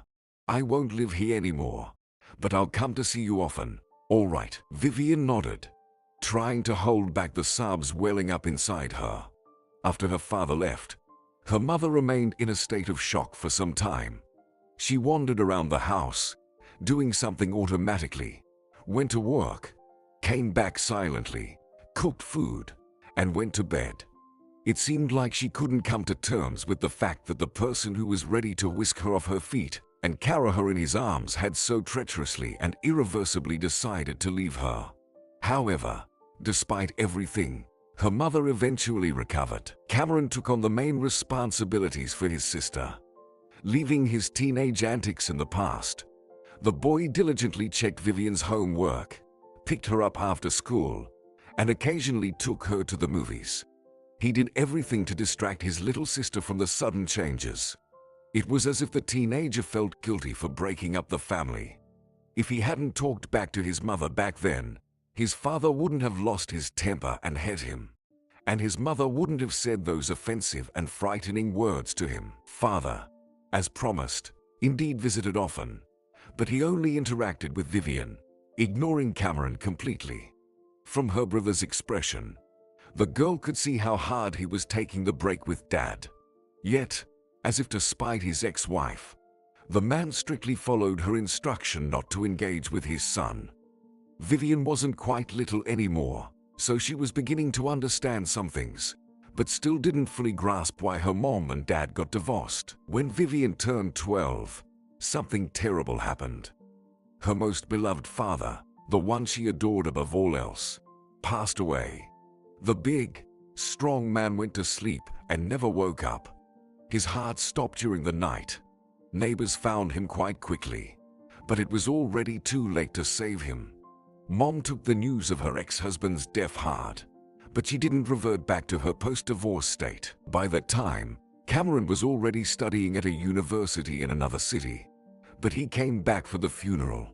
Vivian, clinging to her brother, watched in horror as the damp clods of earth fell with a hollow thud into the grave. She cried softly. At some point, she felt something warm on her hand. Lifting her head, she saw tears streaming down Cameron's face too. It was then that Vivian first thought that her mom had acted very poorly, depriving her brother of his father, forbidding their dad from interacting with Cameron. After their father's departure, Vivian matured abruptly. She ceased to be the little princess spoiled by her caring father. The girl became more serious, but thankfully, her open and cheerful nature remained unchanged. She remained close to her brother and loved her somewhat distant mom just as much. Life went on. Cameron finished college but didn't return to their hometown. He took up shift work, only appearing at their parents' home once every 6 months. Several years later, Vivian finally realized that all this time her brother had been saving up to start his own business. About 4 years ago, Cameron and a friend opened a hotel, the very same Fox's Den. Vivian, who also managed to graduate from college, was offered the position of manager by her brother. She studied hotel management. Vivian enjoyed managing the hotel. Their mom, who had already retired, settled in one of the cottages on the Fox's Den property. It seemed that peace and tranquility had finally come to the family. On a regular spring day, Vivian finished dealing with paperwork and stepped out into the fragrant grounds of the hotel. Wandering along the pathways, she decided to visit her mom. As she approached the cottage, Vivian heard loud voices. Her heart raced. Instead of entering, for some reason, she quietly approached the window. Inside the house, her mom and brother were talking. Or rather, her mom was shouting, while her brother tried to calm her down. Why? Why is he doing this to me? The woman sobbed, scattering bits of paper around her. All my life, I thought we just didn't work out, but he was playing with me. He had a wife, children. The mother rushed to the vanity table, abruptly opened a box standing there, and pulled out a brooch. He swore this was his keepsake. What a fool I am. Mom, calm down. Cameron tightly embraced the woman, trying to restrain her hands. This is all in the past, but please, stop. The mother forcefully pushed her son away. And don't you calm me down. How about you? Do you enjoy any of this? That's what your father was like. Probably thought I wouldn't recognize his name. Ha ha. He miscalculated. I'll find his wife and tell her everything. How he entertained himself here while she dealt with the kids. How he promised to marry me. How he kissed me. How? Mom, why do you need this? Cameron, desperate, grabbed her hands again. Oh, why? I've spent half my life because of him. First, I waited for him to come. He promised. Swore his love. Scoundrel. He said if I didn't want to leave, he'd come to me himself. But he never came. The mother broke free again and picked up a scrap of paper from the floor. Then she began to read aloud, loudly and sarcastically. Leo Murphy, professor of mathematical sciences. Leo has 3 children. The oldest son is a world-class expert in nuclear physics. Leo himself is a best-selling author. Imagine that. For several years now, topping the charts of the most popular detectives. Son, you see, your dad started writing books. And the first son, by the way, is older than you. The first son, so he was already there before he met me. How he lied to me here. The scoundrel. Tears streamed down the woman's face. Her son Cameron stood bewildered in the middle of the room, not knowing what to do. Vivian snapped out of it and quickly rushed into the house. Mom, what happened? She ran to her mother, but she pushed her away. Don't touch me. Nobody touch me. Life is just one big mistake. I've offended such a good person, and I couldn't even love him because that scoundrel was always like a thorn in my heart. And he doesn't care. He has 3 children, a wife, and his books. That day was etched into Vivian's memory forever. Her mother cried, unable to calm down until late at night. Cameron couldn't bear what was happening and called an ambulance. The woman, hysterical, was given a sedative, and the siblings sat down exhausted on the porch of the house. Cameron, what was that? Vivian looked at her brother with wide eyes. Nothing. Cameron said angrily. My biological father became a writer. Mom never searched for him, thought he overestimated his infatuation with her, so he never showed up again. She justified him all the time. And then we went to buy books for the living room, and among them was this detective. And at first, there was a brief biography of the author. But when Mom saw the surname, anyway, it turns out, this Leo is my dad. He's living fine, with 3 grown children, all older than me, by the way. So, he deceived a naive small-town girl and left back. And she remembered him all her life. How romantic it was and how wonderful. Vivian hung her head. So she didn't love my dad, she whispered. Cameron hugged his sister's shoulders. Well, in her own way, she did. Of course. It's just, you see, it's all very complicated. Vivian, she traced the rim of her glass with her finger and looked at her interlocutor. Sean, Mom was so miserable. She cried all the time. Then she seemed to calm down. You know, not that she got better, but it's like she didn't care anymore. She was getting thinner and paler. She spoke little, ate little, often sat and stared into space. The girl glanced at Sean, and 6 months later, you know, she just left. Left? Sean asked. Yes. Vivian looked sharply at the man. She fell asleep and didn't wake up. And in the last months, it was as if she wasn't our mom anymore, but an empty shell. It's like this betrayal sucked out all her desire to live. She just wanted to disappear. Sean pondered, his head lowered.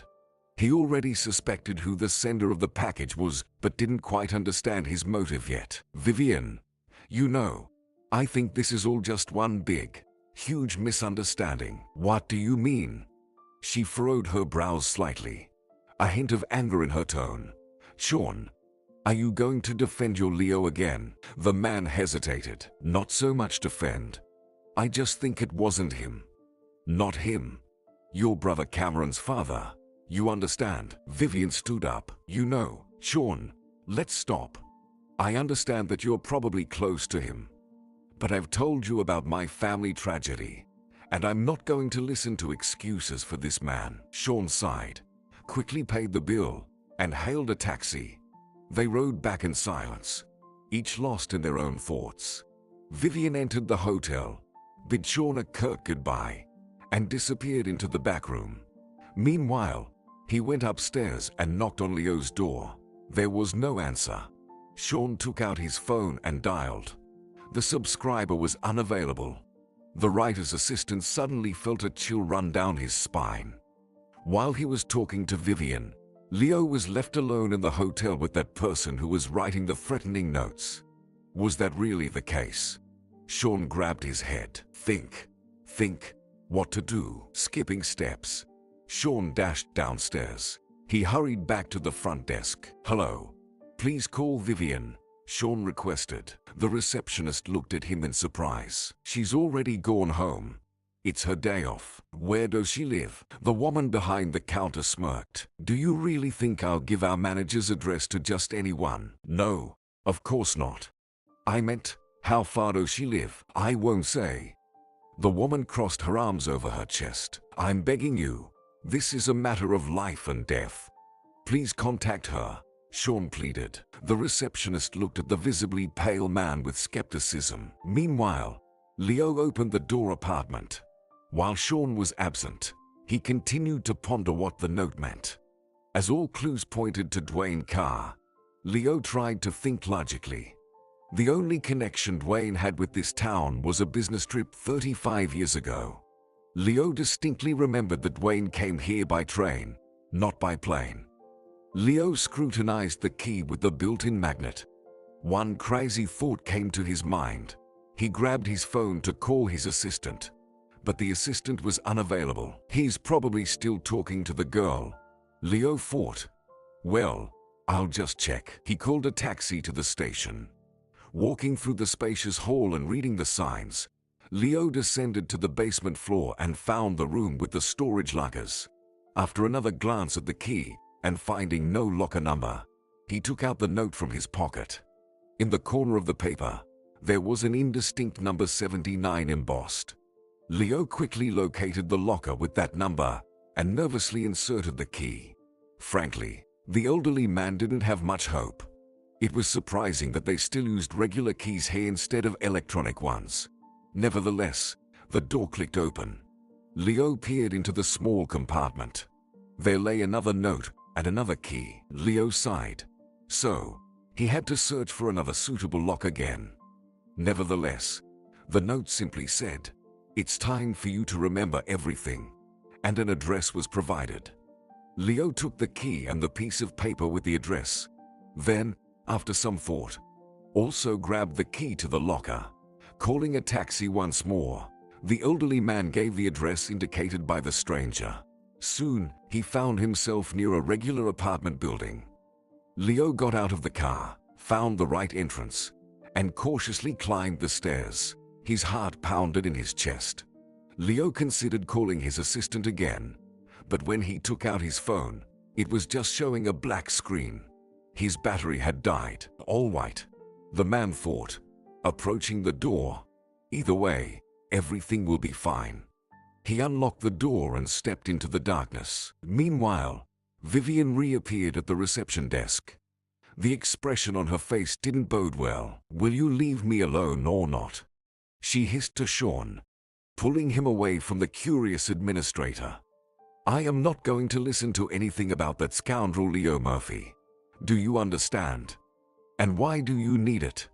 This whole story doesn't concern you at all. Sean listened to the girl and sighed. Listen, Vivian, if you love your brother Cameron, then, well, right now, he might be about to commit a crime. I can't assert that. But what nonsense are you talking about? Vivian's cheeks flushed.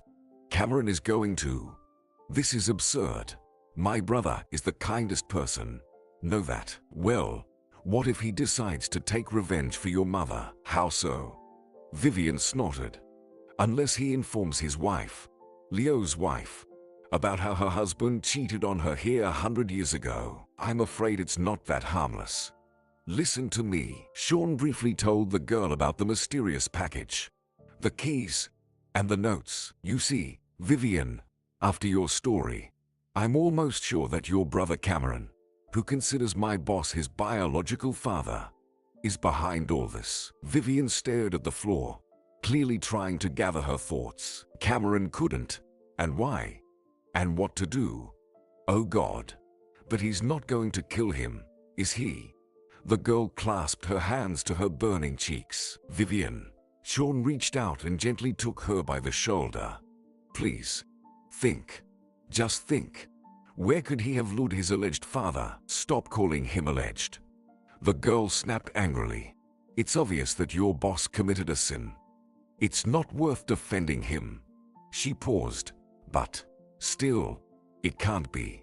I think I know. And Sean looked hopefully at Vivian. Our old apartment. Mom lived there since childhood. And if they ever met Leo somewhere many years ago, then, probably, it's there. All right. Tell me the address. Sean grabbed his phone to call a taxi. I'll go with you, she said grimly. If Cameron is really there, well, I'll be able to talk to him. Yes. All right. The man nodded. Let's go. Leo ran his hand along the wall in search of a light switch. A light bulb flickered to life on the ceiling. Leo glanced around. It was a simple, slightly dusty hallway. An old coat hung on the rack. Several pairs of worn-out slippers lined the shoe shelf. The writer, after some thought, took off his shoes and slowly worked deeper into the apartment, turning on the lights everywhere. Signs of neglect were evident. The stale smell of an uninhabited space, faded wallpaper, and worn-out upholstery on the couch. In the large room, family photos adorned the walls.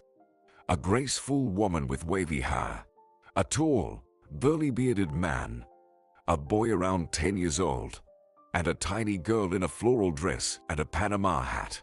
They all smiled. Happiness and sunlight radiated from the photo. But Leo didn't know any of these people. What am I even doing in this stranger's apartment? The man thought, entering another room. Here, on the table, standing out from the general picture of abandoned living, was a brand new glossy suitcase with a magnetic lock. Leo tremblingly reached into his pocket and pulled out the key to the locker with a built-in magnet. Good thing I took it, he thought, opening the suitcase. Inside was a chubby envelope, along with some old cologne and a thick notebook with a blue cover. The writer began to flip through the pages of the notebook. The sheets were covered with neat, large handwriting. Leo read through several entries. It seemed to be a young girl's diary. There were entries about defending her thesis. Then some poems copied from a magazine, sketches of dresses the diary's author dreamed of. Flipping through, Leo suddenly came across a yellowed conference program. The man unfolded the paper. There it was, the same conference that Wayne Carr had attended. Instead of Leo Murphy. Unable to stand any longer, the elderly man sank onto the creaky chair. He suddenly realized clearly that there had been some catastrophic misunderstanding all those years ago. Leo recalled his best friend's joyful voice once again. I met someone. It's for real. I'll tell you later. Leo carefully examined the program. The only speaker listed from their university was Murphy L. Well, of course, no one would bother reprinting the program. Leo thought. Much was still unclear, but as he read the diary entries, the man realized one thing. The girl simply mistook Dwayne for him. For Leo. What do you think? Diary. Does fate exist? Wrote the young girl. I believe it does. Otherwise, how can you explain this meeting? When I saw him, I immediately remembered my dreams. And he was definitely in my dreams. Just as vivid, sunny, and familiar. You know, diary. He just approached. Before he could say anything, I already knew that life would never be the same. Leo wiped his eyes. Lord, she's so young, so enthusiastic. What a pity, he said. My dear princess, do you need a knight? And I said, only if there's a dragon I need protection from. And then, diary, you won't believe it. A watering truck passed by, and he covered me with him. He was all wet, and I was laughing so hard. Dwayne, what a fool you are, Leo muttered, reading a few more pages. Leo felt terribly awkward, as if he were intruding on something very personal, very intimate. But if he hadn't read it, he wouldn't have understood why this misunderstanding had occurred. So, that summer, Dwayne Carr met Sophia at the entrance to the train station in some old northern town. Perhaps it was love at first sight, because the 34-year-old man suddenly started acting like a crazy, ardent youth. Apparently, Sophia also immediately liked Dwayne. The girl played along with him. During their brief romantic acquaintance, Dwayne called Sophia princess, and she called him my knight. Leo slapped his forehead. Dwayne, if you were suddenly to come back to life right now, I would personally beat you. Leo fought. We walked until sunrise. In the morning, he had to sit through a boring conference, and he didn't even go to sleep. The diary's entries continued.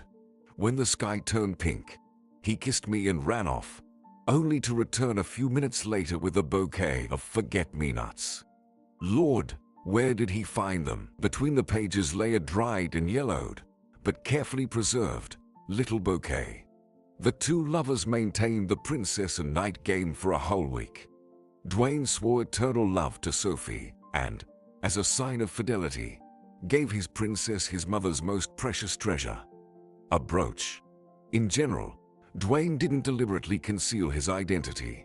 It's just that two burning hearts liked the theatrics. It was a romance where there was only him and her. If Sophie had asked her knight what his name was, he would have certainly answered. But stories don't have subjunctive mood. So, Dwayne assured the princess that right after the conference, he would come to her. Either he would take Sophie with him, or he would stay with her here. Reading the chronicles of times past, Leo involuntarily remembered Dwayne's nature. A romantic, but he had never truly fallen in love. In Sophie, he apparently saw exactly the woman with whom he was ready to spend his whole life. Well, once upon a time, Leo himself fell in love at first sight with his ALISHA. He gave me this bunch of grapes as a symbol of his love. My knight. His hand was shaking when he gave me the brooch. He said it was the only thing left from his mom. I also don't have a mom. I can't imagine how precious this thing must have been for him, wrote the girl. Sophie accepted the proposal of her unnamed knight, and after mutual confessions between the young people, something else happened. Well, who could resist when their beloved was nearby? The air was fragrant with summer herbs, and the moon was so gentle. Leo blushed slightly, stumbling upon mention of that night in the diary. He quickly flipped through, not paying attention to the description. Leaving some things with Sophie, Dwayne went to the final event of the conference. Namely, to that very fishing trip. He said there was a little left. They need to finish their business at the conference, and then we'll decide together what to do next. I have no regrets about anything. Now I understand that I've never felt these feelings for anyone before. I thought we needed to go a long way together for love to grow out of mutual respect and friendship. Who knew that love doesn't need any conditions at all? It either exists or it doesn't. Even when I just think about him, my heart sweetly stops, and shivers run through my body. All my past crushes turned out to be false. Leo knew what happened to Dwayne afterward, but Sophie didn't. She honestly awaited her knight, but he never showed up. In Sophie's apartment remained her lover's jacket, trousers, and shoes. In the jacket pocket, she found a conference program, from which Sophie learned the name of her knight. After all, Dwayne willingly told his future wife that he worked at one of the best universities. And from this university, only one person was speaking. Oh yes, you'd better have said your name, fool, than boast about the university, exclaimed Leo. Next in the diary were reflections on what mistake she, Sophie, could have made for her knight, because he not to return to her. Then there were entries full of despair when she learned about her pregnancy. The girl struggled for a long time, but remained true to her desire to keep the child of her beloved man. The diary ended with a very poignant entry. Now I know for sure that he won't come back. I don't want to believe that he intentionally deceived me. I think he just believed that such strong feelings couldn't arise spontaneously. Or maybe I just loved him more than he loved me. Anyway, I'm grateful to fate for giving me my little miracle. I don't want to regret our meeting. I will always remember our little fairy tale. Leo put aside the diary. All right. Well, more like bad. It's a very sad story. But the girl didn't harbor any malice in the end. Where is she now? Did she initiate this strange game? Leo took out the envelope and pulled out its contents. There was a letter addressed to his wife on several sheets. It detailed the passionate romance of Dwayne, under the guise of Leo, with Sophie.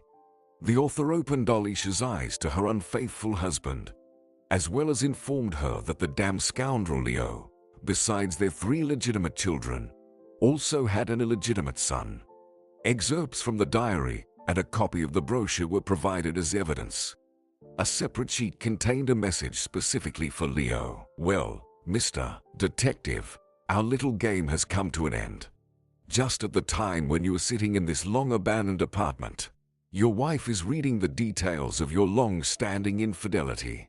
Funny, isn't it? Sorry for disturbing you and calling you all the way here, but I think my mother had it much worse than you. I sincerely pity your wife. She's not guilty of anything, and I hope she refuses to continue family life with a monster like you. All the best to you. The old man. Leo reread this note in astonishment. So, ALISHA is now reading completely unfounded accusations of infidelity against her beloved husband. Leo jumped up. Damn it, Dwayne, I love you very much. But you're a complete idiot. At that moment, the front door swung open. Sean, out of breath, stood in the doorway, followed by an agitated Vivian. Boss, are you all right? Nothing is all right, Leo said bitterly. We've got an unexpected visitor here. Dwayne Carr's previously unknown son. He's quite angry and vengeful. What do you mean, Dwayne? Vivian snapped.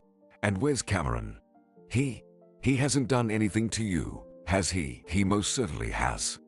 Leo rudely began searching his assistant's pockets. Give me your phone. Mine died. Sean silently handed his boss his phone. Leo quickly dialed his wife's number, and she answered after the first ring. Where is that jerk? She asked coldly. Leo helplessly glanced at Sean and turned away. Well, I guess the jerk is me. Why is your phone off? ALISHA asked in the same icy tone. It died. ALISHA, listen. No, you listen. Did you hire security to keep rumors of your infidelity from reaching me? There was no infidelity. It's all a huge misunderstanding. Dwayne, what about Dwayne? Dwayne Carr, who died many years ago. Are you trying to blame your late best friend? ALISHA sighed deeply. Okay, I need to cool down. Don't show up here for at least a few days. But I didn't. But the line was already silent. Leo's wife hung up. Leo, don't worry. Your wife is a very smart woman, and right now she'll think, compare timelines, and will someone tell me what's going on or not? Vivian finally interjected. Sean soothingly patted her hand. Of course, I'll explain everything right now. Leo irritably paced around the room. No, first I need to meet with this so-called son of mine. If we don't clear things up, he might keep causing trouble. I mean, he threatened my family, dragged me here, made me hire security. I suggested calling the police. Sean interjected. Not right now. The elderly man waved off. How do we find this so-called son then? Vivian, casting her eyes down, murmured, I think I can arrange a meeting. Leo glared menacingly at the girl. And who might you be? My illegitimate daughter. Sean shot a reproachful glance at his boss and shielded Vivian with his body. Leo, don't attack her. She's not guilty of anything. The writer subdued his anger somewhat and sighed. Fine. Let's figure something out. 2 hours later, a nervous Leo, fidgeting in his chair, sat at a table in a downtown restaurant. Sean sat beside him, sneaking glances at the entrance. Finally, Vivian arrived, leading the same man she had been embracing in the hotel lobby that morning. The stranger's face displayed a disgusted expression. He clearly didn't want to be here. Leo suddenly stopped fidgeting and stared at the disgruntled man sitting across from him. He looked at the unfamiliar man with curiosity, which only further irritated him. Why are you staring? The man snapped. You look a lot like Dwayne, Leo said suddenly, his eyes flashing with sadness. What a pity. How sad that it all turned out this way. The man snorted and turned to Vivian. I told you he'd resist to the end and come up with some nonsense, he said, disdainfully looking back at Leo. Don't worry. I won't ask you to acknowledge me as your legitimate son. I don't need such a father. So let's just finish this unnecessary and unpleasant meeting. Vivian grabbed her brother's hand. Cameron, calm down. Don't you want to listen? Please, just try to listen. For me. The man rolled his eyes but remained seated. Leo smirked. He was still angry at this stubborn guy who had brought him so much trouble. But he was Dwayne's son, and Leo had to tell him everything. The writer took out his phone and scrolled through the photos in his gallery. Finding the one he needed, he brought the smartphone closer to Cameron. Here, look. Dwayne Carr, my best friend. That's him, your father. Cameron looked at the photo with disbelief. Vivian, sitting next to him, gasped. Cameron, you look so much like him. The man still couldn't easily adjust. So you were saying your friend used your name and had an affair with my mom? Are you insane? And he left her pregnant? Not you. No, he didn't use my name at all. Did you even read your mom's diary? They didn't even tell each other their names. Dear Cameron, but he mentioned he was speaking at a conference and named a university. And there was only one name, yours. Leo took back the phone and scrolled through the gallery again. He placed the phone in front of Cameron once more. Here we are together, shortly before that conference. Then Leo, pausing and sighing, recounted the whole story. The absurd, foolish, romantic tale that ended with two tragedies. Dwayne's death and, many years later, Sophie's demise. If it weren't for this misunderstanding with the names, Leo leaned his head on his fist. Sophie would have considered her encounter with Dwayne fateful and romantic her whole life. When she found out he was supposedly already married with children, it shattered her. It's very difficult when your ideals are shattered. Cameron suddenly blushed and jumped up. Oh my God. Forgive me, if you can. I'll go with you. I'll kneel before your wife and explain everything to her. She'll believe me. We can do a DNA test with you. It'll show that I'm not your son. Leo just smiled. I think ALISHA has already put it all together and understood. I've blamed myself for Dwayne's death all my life. Of course, she remembers the year it happened. You weren't that sitter that year, Sean said. After Dwayne's death, Leo, remember? Leo went pale. That's right. He grabbed Cameron's hand. Okay, you are coming with me, son. Do whatever you want, but prove to ALISHA that I didn't betray her. Sean smiled subtly and looked at Vivian.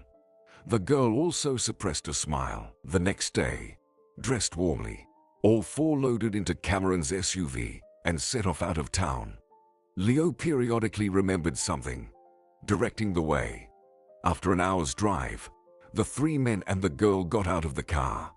Walking between the trees for about 500 meters through deep drifts, they reached the gentle bank of the river. This is it. Leo looked around and approached a white snowdrift.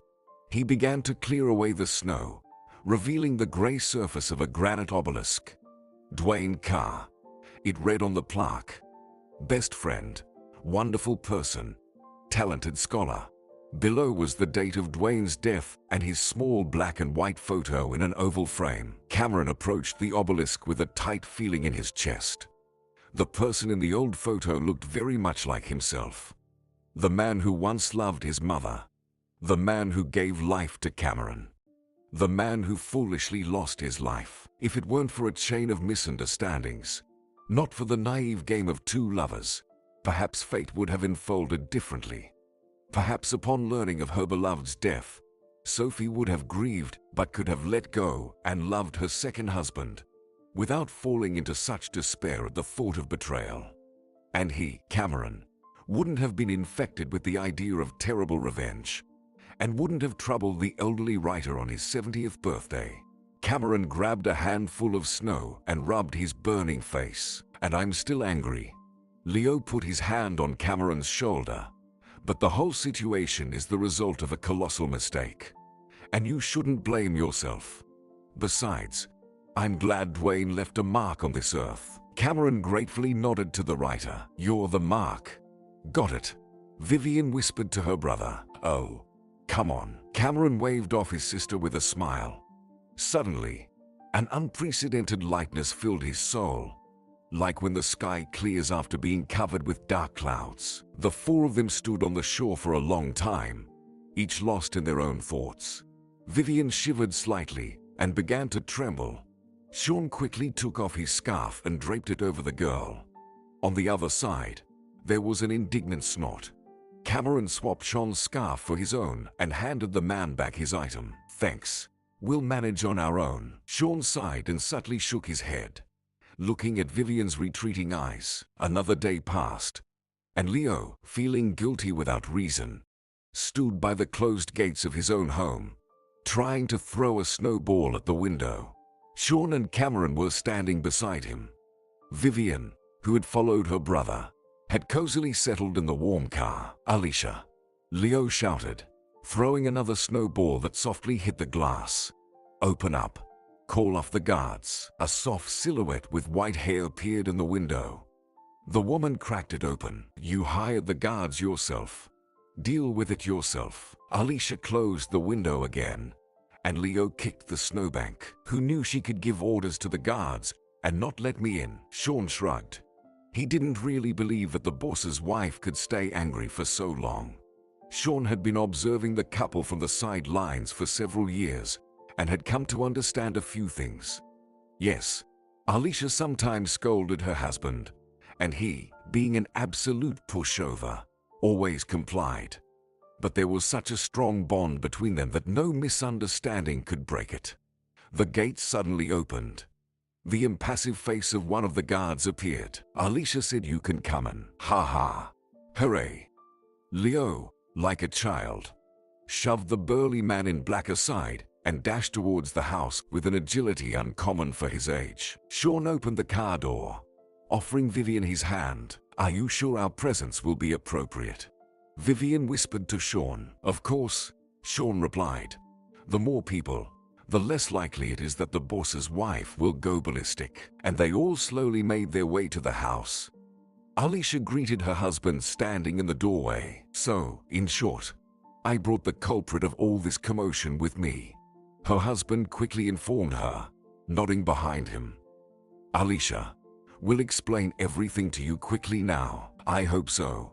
The woman smirked, ushering the guests into the house. An hour later, they were all sitting in the living room, examining an album of old photographs. And this is our first anniversary after the wedding. Alicia, wiping away tears, pointed to a black and white picture. Dwayne is already drunk here. You see, he's hugging the bush. I think he even proposed to this bush then. Overall, Cameron, if it weren't for Dwayne, maybe Leo and I would never have gotten together. He's our Cupid. Can you imagine? The woman sniffled, and her husband gently hugged her shoulders. Alicia, don't cry, Leo said. Yo, don't cry if you don't want to, she snapped. I've just met Dwayne's son. I have the right to be emotional. Oh, well, let's have dinner. I have a bottle of champagne in the fridge. I think such a miracle should be celebrated. After all, Dwayne Carr. And so many years later, and the woman went to set the table. Vivian joined her in the kitchen, while the three men remained in the empty living room. Cameron drummed his fingers on the armrest. You're Sean, right? The assistant. Lost in thought. Startled. Yeah.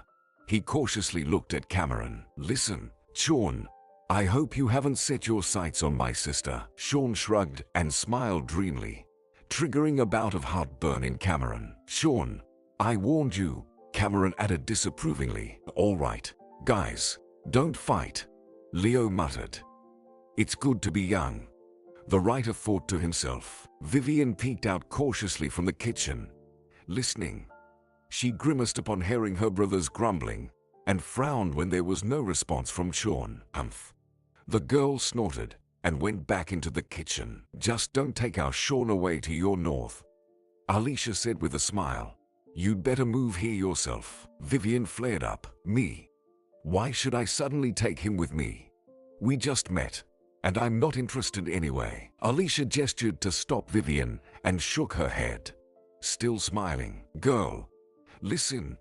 When you've lived for many years, like me, many things become obvious to you. Sometimes you don't even need to look closely to understand everything. Vivian fell silent, lowering her head. ALISHA glanced at the blushing Vivian and nodded to herself. On a hot summer day, 2 years later, a handsome man approached the gentle river bank carrying a tiny baby, who was probably no more than 6 months old, in his arms. He ran his hand over the gray plaque. And this is a memory of your grandfather, he said, looking into his baby's face. Now, say Grandpa, come on. Say it. Next, you'll ask him to say synchrotron. Give the kid a break and come here, into the shade. A tall redhead emerged from behind the trees. The man immediately followed her. Several people were sitting in the shade of thick foliage on a round clearing. Cameron approached and handed the baby to the redhead. Go to Mummy, buddy, he said affectionately, and plopped down on a log. Shall we make a fire? Oh, it's so hot this summer.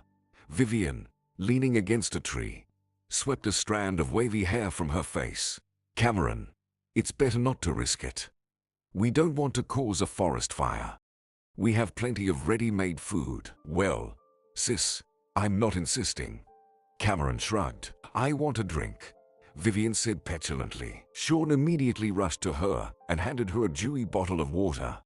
The girl gently caressed her round belly and smiled. Thank you, darling. Sean, I heard Leo released a new book. Cameron asked. Yes, he did. Another bestseller.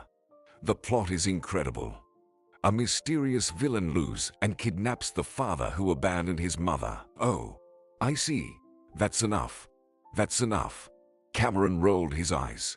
You're making this up now. Vivian perked up. Cameron, he's not making it up. Seriously, such a plot. Look it up online. There's a book for sale called 3 Keys to Death. The redhead chuckled. All right. Enough laughing, Cameron said. Above the clearing, the sound of youthful laughter rang out. The leaves of the trees swayed gently, but the breeze couldn't dispel the summer heat. Do you think if Dwayne hadn't? Well, if he had stayed alive, would he have married his princess? ALISHA was watering flowers in the garden while Leo worked on something wooden nearby. Of course, he would have. You might not know this, but he always told me he would know right away when he met the one. That's why he didn't get into any serious relationships. Just went to the movies with girls occasionally or hung out. Leo said. Oh, what a pity. ALISHA sighed sadly. Just imagine, they would have been happy. Dwayne would have probably moved up north. He would have become a renowned professor there, raising his son. Or Sophie would have moved here, and we would have become friends with her. Don't be sad. If everything had turned out that way, Vivian wouldn't exist in this world. And our Sean would have remained perpetually single. Or he would have ended up with some shrew, Leo said, trying to lighten the mood. Listening to her husband, ALISHA couldn't help but interject. Why are you laughing? We can't change the past, but we can build the present. Oh, by the way, dear, speaking of building, when are Sean and Vivian coming back? Their house will be finished soon, ALISHA asked. I think it's in about a week. Vivian is due to give birth in October. She needs to take it easy, ALISHA replied. A round, fragrant apple fell heavily from the apple tree onto the ground. Look, Leo, apples are falling. Autumn is coming soon, ALISHA said thoughtfully. Have you ever thought that we'll spend the autumn of our lives together? I've always been sure of that. Well, not just until autumn, my dear. Until the very late winter. Leo responded.